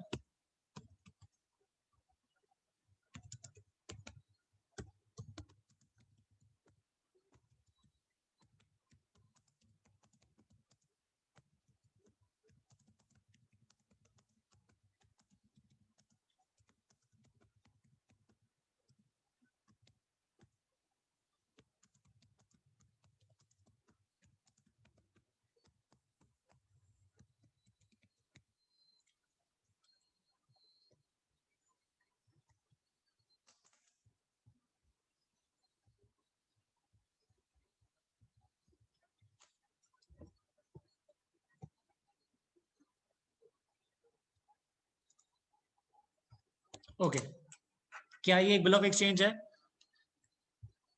I order Ankur to pay a sum of ₹100 to Anshuman on 17th of May 2021. क्या ये एक bill of exchange है? महिमा बताएंगी। हाँ जी Mahima. No sir. This is not a why Mahima it's not a bill of exchange? Sir इसमें order क्यों कर रहे हो? क्योंकि बिल ऑफ एक्सचेंज में आप ऑर्डर करते हो, देखो डेफिनेशन पढ़ो। Containing N unconditional order. Bill of exchange promise note में जो डिफरेंस हुआ, प्रॉमिसरी नोट में आप प्रॉमिस करते हो, अंडरटेक करते हो, यहाँ पे आप ऑर्डर करते हो। करेक्ट। तो क्या ये is this a valid bill of exchange और नॉट? नसरीन बताएंगी। सर नहीं है, क्योंकि हम जिससे मेरे को पैसा पाना है हम उसको ऑर्डर करेगा ना कि मेरे को पैसा दो, तो ये हम क्यों? आपको बहुत किसी थर्ड पार्टी को देने के लिए, ये तो बिल ऑफ एक्सचेंज नहीं हुआ ना सर। क्यों वैलिड है? मेरे को अंकुर से पैसा लेके अंशुमन को देना था, तुम समझे नसरीन? मुझे अंकुर से पैसा लेकर किसको देना था? अंशुमन को। तो मैंने अंकुर को बोला क्या करो? कि मैंने तुम अंकुर को बोला क्या करो? मैं अंकुर से पैसा लेकर अंशुमन को देता, मैंने अंकुर को बोला आप सीधे डायरेक्टली अंशुमन को दे दो। इसमें वैलिड क्यों नहीं है मुझे बताओ? सर वैलिड है, मतलब अभी आपका सारा राइट अंशुमन को मिल जाएगा, मतलब उसको पैसा चाहिए वो ही बन जाएगा। हाँ सर, हाँ करेक्ट, आप ठीक बोल रहे हैं। मैं आई एम द ड्रॉअर, साहिल जो है he is a drawer, correct. Anshuman is the पेई, अंशुमन इज द पेई एंड अंकुर इज द ड्रॉई। क्योंकि बिल ऑफ एक्सचेंज है तो तीन पार्टीज होती हैं, ड्रॉई, ड्रॉअर एंड पे, करेक्ट। तो आई ऑर्डर अंकुर टू पे सम ₹100 टू अंशुमन और मैं नीचे में साइन कर दे। ये वैलिड है वैलिड नहीं है? दिशा बताएंगी। हाँ जी दिशा। सर एक डाउट था। अच्छा डाउट पूछिए, बिल्कुल पूछिए। सर इसमें जैसे ड्रॉअर ने अब इसमें तो किसी को भी हम ऑर्डर कर सकते हैं पे करने के लिए, तो बिल्कुल करेक्ट। इसमें तो मतलब इसमें कोई ऐसा कोई फॉर्मेलिटी हो गया, ऐसा कुछ होगा कि वो पे करेगा, लायबल होगा पे करने के लिए या नहीं होगा? क्योंकि ऐसे तो फिर हम किसी को भी ऑर्डर कर देंगे कि आप उसको पे करो। ओके देखो आपका क्वेश्चन बिल्कुल वैलिड है। अगर ये बिल ऑफ एक्सचेंज एक्सेप्ट नहीं किया अंकुर ने, if this bill of exchange is not accepted by Ankur, तो किसका लायबिलिटी है पे करना to Anshuman? If this bill of exchange is not accepted by Ankur to pay, Ankur इसे एक्सेप्ट नहीं करता पे करने के लिए, तो हु इज लायबल टू पे अंशुमन? साहिल, मेरी लायबिलिटी है, करेक्ट। तो ये वैलिड है या वैलिड नहीं है? वैलिड है। See this is a valid bill of exchange, लेकिन अभी तक this is not accepted by the drawee. तो till the time a bill of exchange is not accepted by the drawee, the liability is of the maker to pay. अच्छा अब जैसे ही इसको अंकुर accept कर लेते हैं, accepted Ankur. Now who has a primary liability to pay to Anshuman? Who would have the primary liability to pay to the Anshuman? अंकुर अंकुर का primary liability आ जाएगा। अच्छा, अगर फिर भी अंकुर ने नहीं पे किया, फिर किसका लायबिलिटी आएगा? जैसे अंशुमन गया अंकुर से पैसा मांगने, अंकुर ने बोला यार पैसा ही नहीं मेरे पास तो अभी, तो फिर अंशुमन किसके पास आएगा पैसा मांगने? साहिल मेरे पास आएगा पैसा मांगने, करेक्ट। तो मेकर का लायबिलिटी प्राइमरी है till the time a bill of exchange is not accepted. As soon as a bill of exchange get accepted, the liability of the drawer becomes what? Secondary. और acceptance जिसने किया उसका liability क्या हो जाएगा? Primary. You got it? तो accept होना compulsory नहीं है. This is not compulsory. तो अगर ये accept नहीं भी हुआ, if this is not accepted, then still this is a valid bill of exchange. अब वो क्लियर हो गया?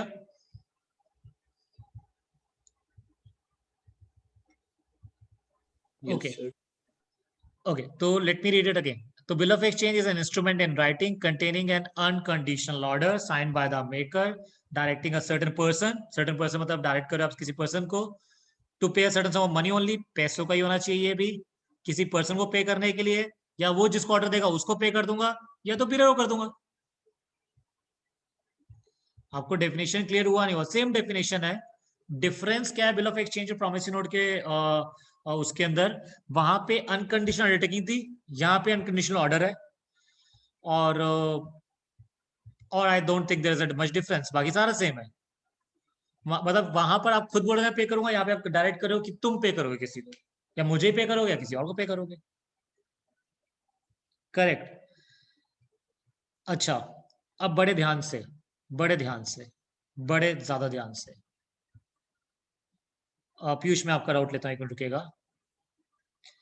आरबीआई कहते हैं bill of exchange payable to bearer on demand valid नहीं है। आरबीआई कहते हैं bill of exchange payable to bearer on demand valid नहीं है। अच्छा, अगर मैंने बिल ऑफ एक्सचेंज बनाया, बियरर को बनाया, टाइम इंस्ट्रूमेंट बनाया, वो वैलिड है या वैलिड नहीं है? वैलिड है। वैलिड है। अब वो क्लियर हुआ कौन से वाला वैलिड नहीं है? क्योंकि देखो bill of exchange promissory note पे ऐसा नहीं किया था आरबीआई ने। आरबीआई ने जब प्रॉमिसरी नोट की बारे है तो साफ बोल दिया कि भैया प्रॉमिसरी नोट बियरर वाला हो जाएगा, चाहे वो कोई भी हो, चाहे वो ऑन डिमांड हो, चाहे टाइम इंस्ट्रूमेंट है, वो इनवैलिड है। लेकिन जब बिल ऑफ एक्सचेंज पे आया तब उसने बोला वाला बिल ऑफ एक्सचेंज जो ऑन डिमांड वाला होगा ना वो वैलिड नहीं होगा, टाइम इंस्ट्रूमेंट वाला वैलिड हो जाएगा। अगर आप पूछोगे ऐसा क्यों है, रीजन सिंपल है। जो लॉ मेकर्स को लगा, जो रेगुलेटर को लगा आरबीआई को कि इसको मैं कंट्रोल कर सकता हूं, उसने उसको रखा। जिसको उसको लगा कि डिफिकल्ट है उसने छोड़ दिया उसको। आपको समझ में आया या नहीं आया? I wait for your doubts. आपको दो चीजें समझ में आया नहीं आया? मैंने आपको बिल ऑफ एक्सचेंज समझाया, मैंने आपको प्रॉमिसरी नोट समझाया। आपको समझ में आया या नहीं आया? अगर आप समझ में आया तो मुझे मैसेज करो, जल्दी से बताओ। आ गया जल्दी से बताओ, सेंड मी अ मैसेज अगर आया तो।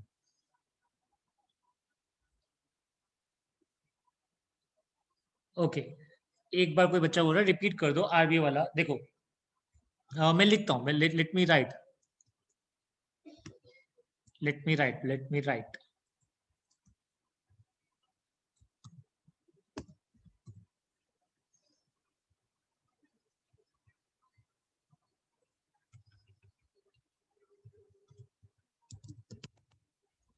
I order Ankur to pay a sum of ₹100 to bearer on 17th of May 2021.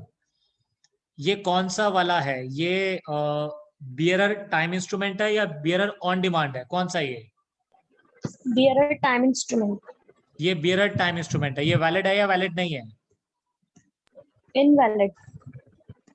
ये बियरर वाला टाइम इंस्ट्रूमेंट वैलिड है या नहीं है?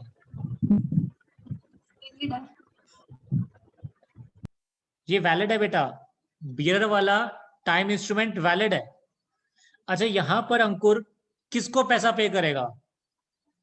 एक और क्वेश्चन पूछ रहा हूं, यहां पर अंकुर किसको पैसा पे करेगा? To whom the Ankur will pay. अगर लेट सपोज करो अंकुर ने इसको एक्सेप्ट कर लिया, एक्सेप्टेड,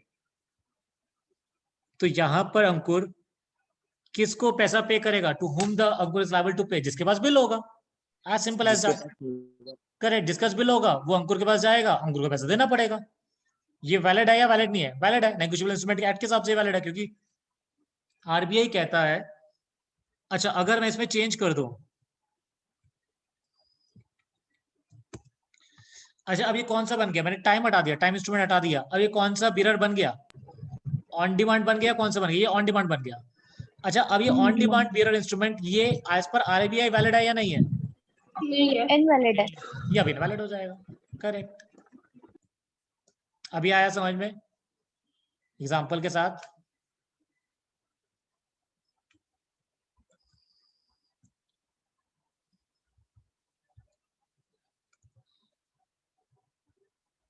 ओके, देखो तीन चीजें हैं, let me right it again, है ना। हम पढ़ रहे हैं नेगोशिएबल इंस्ट्रूमेंट में तीन चीजें आती है। फर्स्ट, प्रॉमिसरी नोट आता है। सेकंड, बिल ऑफ एक्सचेंज आता है। अच्छा, प्रॉमिसरी नोट मुझे बताओ कौन सा होना चाहिए? टाइम इंस्ट्रूमेंट होना चाहिए या ऑन डिमांड? दोनों हो सकता है। दोनों। हाँ, दोनों हो सकता है। करेक्ट। अच्छा, बिल ऑफ एक्सचेंज भी दोनों हो सकता है या नहीं हो सकता? टाइम इंस्ट्रूमेंट से हो सकता है, ऑन डिमांड नहीं हो सकता। नहीं होगा। कोई जवाब दे रहा है। बिल ऑफ एक्सचेंज कौन से वाला? टाइम इंस्ट्रूमेंट वाला होता है, ऑन डिमांड वाला होता है? टाइम इंस्ट्रूमेंट वाला होता है। ऑन डिमांड वाला वैलिड नहीं है? नहीं है। आरबीआई के हिसाब से नहीं है। आरबीआई के हिसाब से नहीं है। सर वो तो बियरर होना चाहिए ना ऑन डिमांड, अगर इनवैलिड हो तो ये तो वैलिड होगा। यार दिशा इज कंप्लीटली राइट। यार तुम लोग बाकी क्यों गड़बड़ बोल रहे हो यार? तुम समझो बेटा, आरबीआई कहता है, सतर्क रहो, वो तो मुझे पता है, वो तो बोलता है आरबीआई कहता है जो बिल ऑफ एक्सचेंज बियरर है, ऑन डिमांड है, वो वैलिड नहीं है। मैं रिपीट करता हूं, आरबीआई कहता है जो बिल ऑफ एक्सचेंज बियरर है, ऑन डिमांड है, वो वैलिड नहीं है। आपको समझ में आया नहीं आया? तो बिल ऑफ एक्सचेंज का टाइम इंस्ट्रूमेंट और ऑन डिमांड दोनों हो सकता है। यस, मैं 2 मिनट रुकता हूं, 2 मिनट रुकता हूं, कहीं गड़बड़ आ रहा है, जल्दी से बताओ मुझे। जो लोग बोल रहे थे नहीं नहीं ऐसा वाला नहीं, ये वाला ये वाला, कहां गए वो लोग? कहां गए वो लोग? आगे नहीं आ रहे अब। ओके, अच्छा मुझे चेक क्या होता है? टाइम इंस्ट्रूमेंट होता है या ऑन डिमांड होता है, या दोनों हो सकता है? चेक बोलो। दोनों हो सकते हैं। दोनों हो सकता है, टाइम दोनों हो इंस्ट्रूमेंट भी ऑन सकते हैं। डिमांड। अच्छा, चेक सबने देखा है ना? क्योंकि मैं चेक पे इसलिए डेफिनेशन में नहीं गया क्योंकि चेक सबने देखा है, तो इसलिए आई थिंक मुझे लगा चेक तो सबको पता ही होगा। चेक सबने देखा है? चेक देखा सबने, है ना? Yes, I am assuming nobody is saying no, तो सबने चेक देखा है, right? My simple question is, can cheque be a time instrument? Can cheque be a time instrument? अच्छा, टाइम इंस्ट्रूमेंट तो आपको पता ना क्या होता है? You everyone knows here the time instrument, right? Time instrument मतलब 2 दिन बाद दे दूंगा, 5 दिन बाद दे दूंगा, ये इसके मरने के बाद दे दूंगा, बारिश होने के बाद दे दूंगा, तब दे दूंगा, 2 घंटे बाद दे दूंगा, 5 घंटे बाद। जहां पे आप टाइम डालते हो that is time instrument, right? ये तो सबको पता है ना? अरे जहां पे आप नहीं लिखते, टाइम नहीं लिखते, मतलब wherever you don't write a time, तो वो ऑन डिमांड हो जाता है। हाँ, नसरीन कुछ बोलना चाह रही है। हाँ जी नसरीन। सर ये तो टाइम इंस्ट्रूमेंट ही हुआ, क्योंकि चेक में वो होता ही है, डेट लिखना ही पड़ता है, वो कंपलसरी है। ओके, तो नसरीन कह रही है always a cheque is a time instrument, right? ये बोल रहे हैं ना नसरीन आप? Yes sir. कितने लोग नसरीन से एग्री करते हैं? Raise your hand, people agree with Nasreen.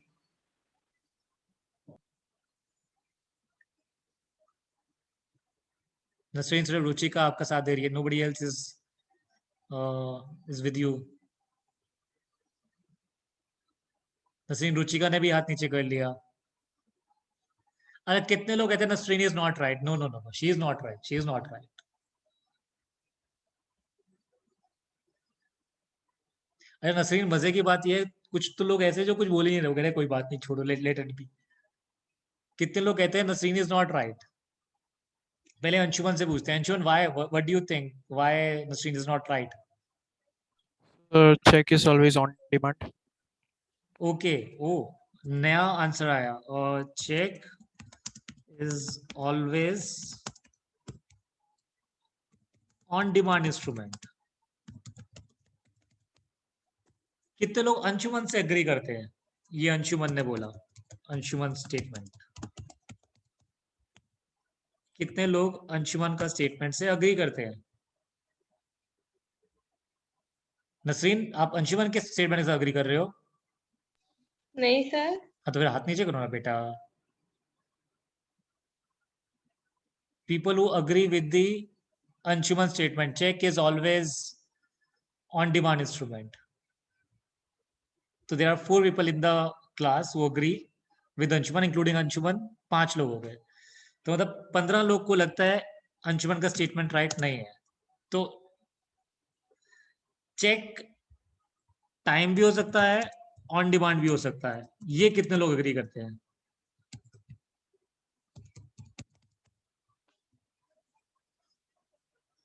देखो बाकी 15 वहीं आने चाहिए, क्योंकि नसरीन एक यहाँ पर होगी, नसरीन तो एक यहाँ और 5 यहाँ,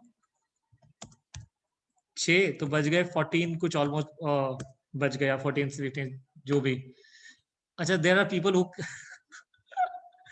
कांट से वाले भी हैं यहाँ पर लोग। क्या कोई? I can't see sir. देखो, let me clear it. Anshuman is very correct in his statement, और जो 5 लोग इनके साथ थे वो बिल्कुल ठीक बोले। Cheque is always on demand instrument. बेटा कहाँ गड़बड़ हो रही है मैं बताता हूँ आपको। नसरीन का, नसरीन हाथ उठाओ बेटा, हाथ उठाइए। नसरीन मुझे बताओ, डेट होती है चेक पे? जी सर। वो डेट कौन सी होती है? इस डेट पे पे करूंगा या time of making of cheque होता है? कौन सा डेट होता है वो? चेक पे जो डेट होता है वो कौन सा डेट होता है? जिस दिन सर कभी कभी होता है ना, वो पोस्ट डेटेड चेक भी होता है। मैं मान गया आपकी बात। तो अच्छा, पोस्ट डेटेड चेक का मतलब क्या है? What do you mean by post dated cheque? हम मतलब वैलिड तो वो उसी दिन से होगा ना जिस दिन वो बना है। अच्छा, बनने के बाद तो आप कभी मांग सकते हो। सर फिर से बोलिए, रिपीट कीजिए। जो चेक के ऊपर जो डेट होता है, that is only the date of making of that negotiable instrument. किस दिन में बन रहा है वो वाला डेट है। जैसे ये आप देख रहे हो, जब भी मैंने ये बनाया, क्या कहते हैं, बिल ऑफ एक्सचेंज बनाया, प्रॉमिस नोट बनाया, इसके ऊपर डेट डाली, ये डेट कौन सी है? जी सर। हाँ, ये डेट ऑफ मेकिंग है। करेक्ट, डेट ऑफ मेकिंग तो आएगी ना। तो जो चेक पे भी जो डेट होती है वो कौन सी होती है? डेट ऑफ मेकिंग ही होता है, जिस दिन चेक लिखते हैं उस दिन का date. That is just date of making. Correct. तो चेक में कभी तो होता ही नहीं कि मैं इतने दिन बाद पे करूंगा, तो टाइम इंस्ट्रूमेंट है ही नहीं कभी, नेवर। सब बट लिमिट भी तो होती है कि 3 मंथ्स तक ही उस चेक को यूज कर सकते हैं। अच्छा, अब मैं आपके क्वेश्चन पे आता हूँ। वो आरबीआई बोलता है, पता है क्या, कि भाई बैंक के पास जाना है 3 महीने में चले जाओ, इतना मत वेट करो। वो वाली लिमिट है वो। देखो, मैंने किसी को चेक काट दिया, आज का चेक काट दिया, अब वो 6 साल के बाद जा रहा है पैसा मांगने, बैंक आएगा, ये क्या बात हुई भाई, इतना लेट कौन आता है? तो वो तो एक रेगुलेशन पॉइंट ऑफ व्यू से एक डेट लिखी कि भैया एक चेक 3 महीने तक वैलिड रहेगा, डेट ऑफ मेकिंग से 3 महीने तक वैलिड है, उस पीरियड में कभी भी आ जाए, उसके बाद वो इन्वर्ट हो जाए। वो आरबीआई ने बोला, वो टाइम इंस्ट्रूमेंट नहीं बन गया। इसका मतलब आप समझे बेटा, टाइम इंस्ट्रूमेंट होता है इस दिन के बाद पे करूंगा, 5 दिन के बाद पे करूंगा, 10 दिन के बाद पे करूंगा, 1 साल के बाद पे करूंगा, 2 साल के बाद पे करूंगा, वो होता है टाइम इंस्ट्रूमेंट। वो जो लिमिट है वो तो उसकी वैलिडिटी की लिमिट है, 3 महीने जो आप बोल रहे हैं।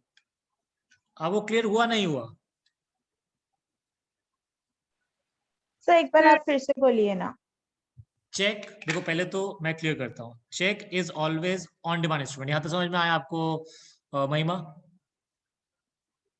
सर मुझे इसी में डाउट है कि क्यों ऑन डिमांड होता है। क्योंकि वो जिस दिन जो डेट लिखते हो वो बनाने वाले दिन होता है, उसके बाद आप कभी भी जाके मांग लो पैसा। मतलब जैसे मैंने आपको चेक दे दिया आज, आपको आज जाना है, कल जाना है, परसों जाना है, वो आपकी मर्जी, आप कभी भी जाओ आप। सर वो नहीं, पर हाँ। चेक पे तो एक डेट भी तो लिखते हैं ना कि लाइक 1 मंथ बाद में तुम्हें ये पैसे दूंगा, तब जाके आप नहीं। कलेक्ट कर लेना या बैंक में नहीं, विथड्रॉ। कभी नहीं लिखते, तुम कभी भी चेक नहीं लिखते 1 महीने के बाद जाके कलेक्ट करना। यू कैन तो नॉट राइट ये दिस नहीं थिंग ऑन लिखते, चेक। एक डेट लिखते हैं ना, मतलब इस टाइम पे आप विथड्रॉ कर सकते हो। तो वो तो आपने डेट 5 दिन के बाद की डाल दी, वो तो बनाने देखो चेक की ऊपर डेट है वो हमेशा बनने की डेट होती है बेटा, वो आप पोस्ट डेट डालते, दैट्स अ डिफरेंट थिंग। अच्छा ओ ऐसे वो आप समझो। बनने की डेट होती है क्या? हाँ बिल्कुल। अच्छा आप ऐसे समझो, क्या ये वाला प्रोमिसरी नोट मैं आज ना बना के 12 तारीख का बना सकता हूँ? हाँ। तो इसका मतलब क्या हुआ? अच्छा मैंने यहाँ पे ये वाला डेट हटा दिया, इसे क्या मान जाए, इसको क्या मानेंगे?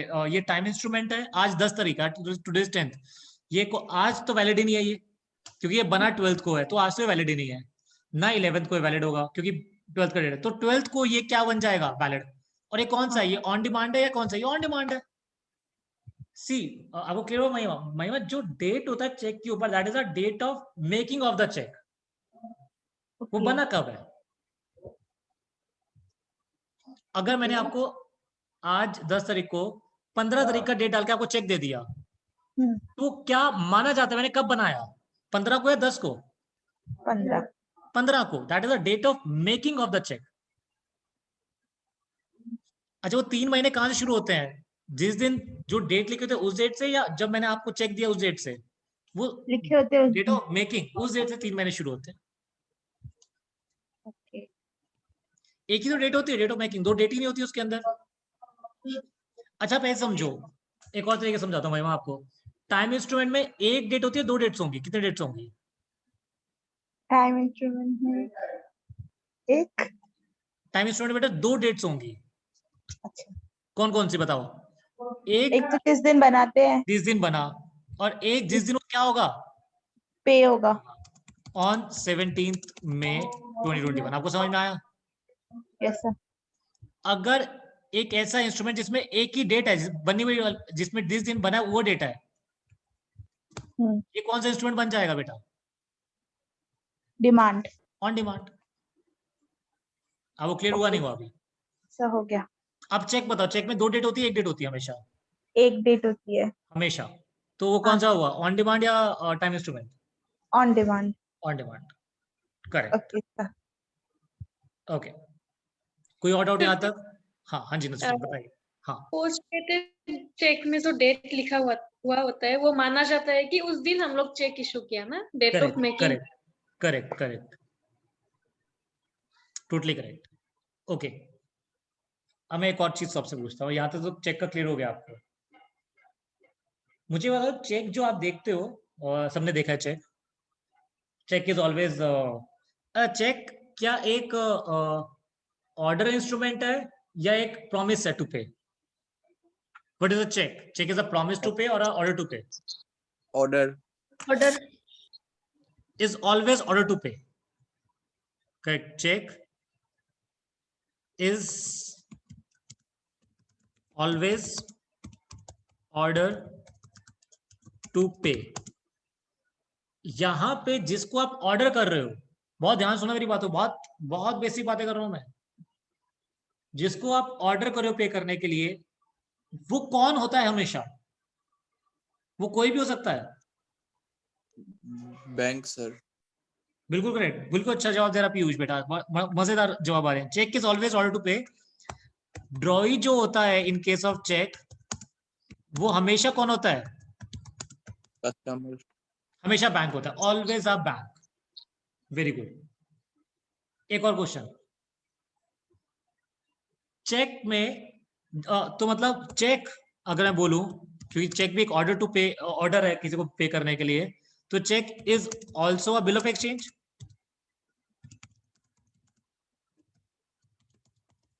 या तो सब एग्री करते हैं? कितने लोग इस बात से एग्री करते हैं check is also a bill of exchange?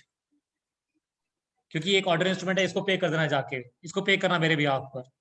कितने लोग अग्री करते हैं इस बात पे? Cheque is also bill of exchange. मतलब all bill of exchange is not a cheque, all bill of exchange is not a cheque, but every cheque is a bill of exchange. कितने इस बात पे एग्री करते हैं? हाथ, raise your hand, raise your hand. How many of you agree that cheque is also bill of exchange? तो ये जो हाथ नहीं उठाएंगे मैं उनसे बात करूंगा, जबरदस्ती मत उठाना।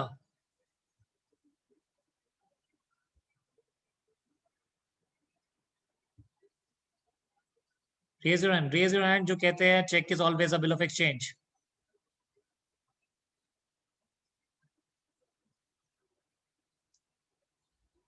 अब मुझे ऐसा लग रहा है सब उठा ही रहे हैं हाथ, तो मैं उठा लेता हूँ यार।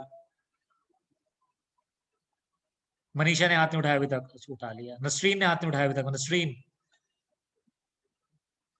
बताओ।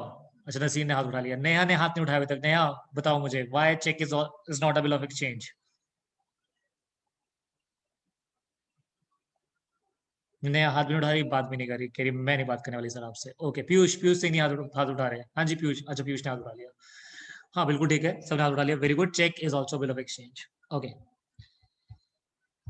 अब डिफरेंस समझना।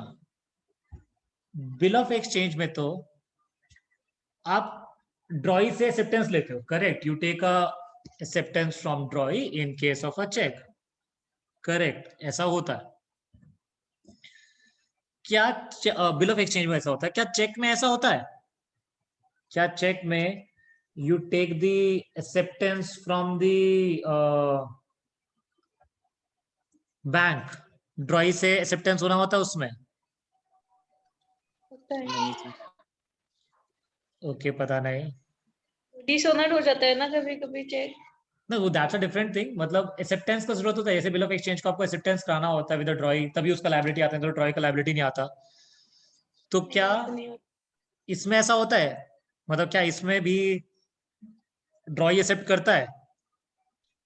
नहीं करता है सर। नो हाँ, सर। इसमें नहीं करता, ऐसा कुछ नहीं है।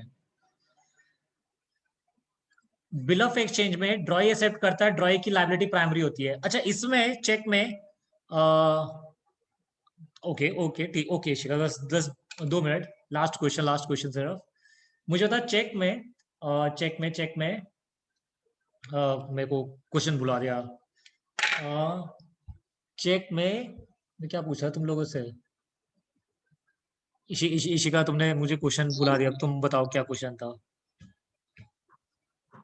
हाँ, मतलब लायबिलिटी किसकी होगी? Who is liable? Primary liable कौन है पे करने के लिए? Sir primarily bank.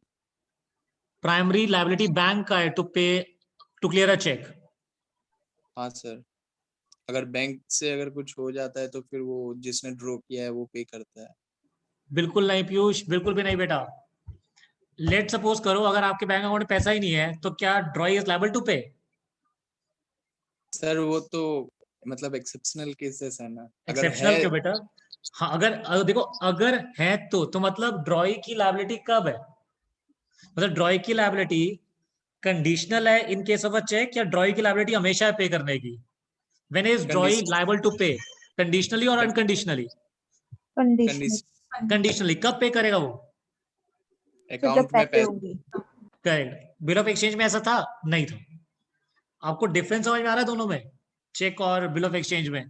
और let me read the definition of check. Check क्या है? चेक क्या है? जस्ट द लास्ट डेफिनेशन, फिर तुम लोग चले जाना। हाँ हाँ हाँ हाँ, कहाँ पर है हम लोग?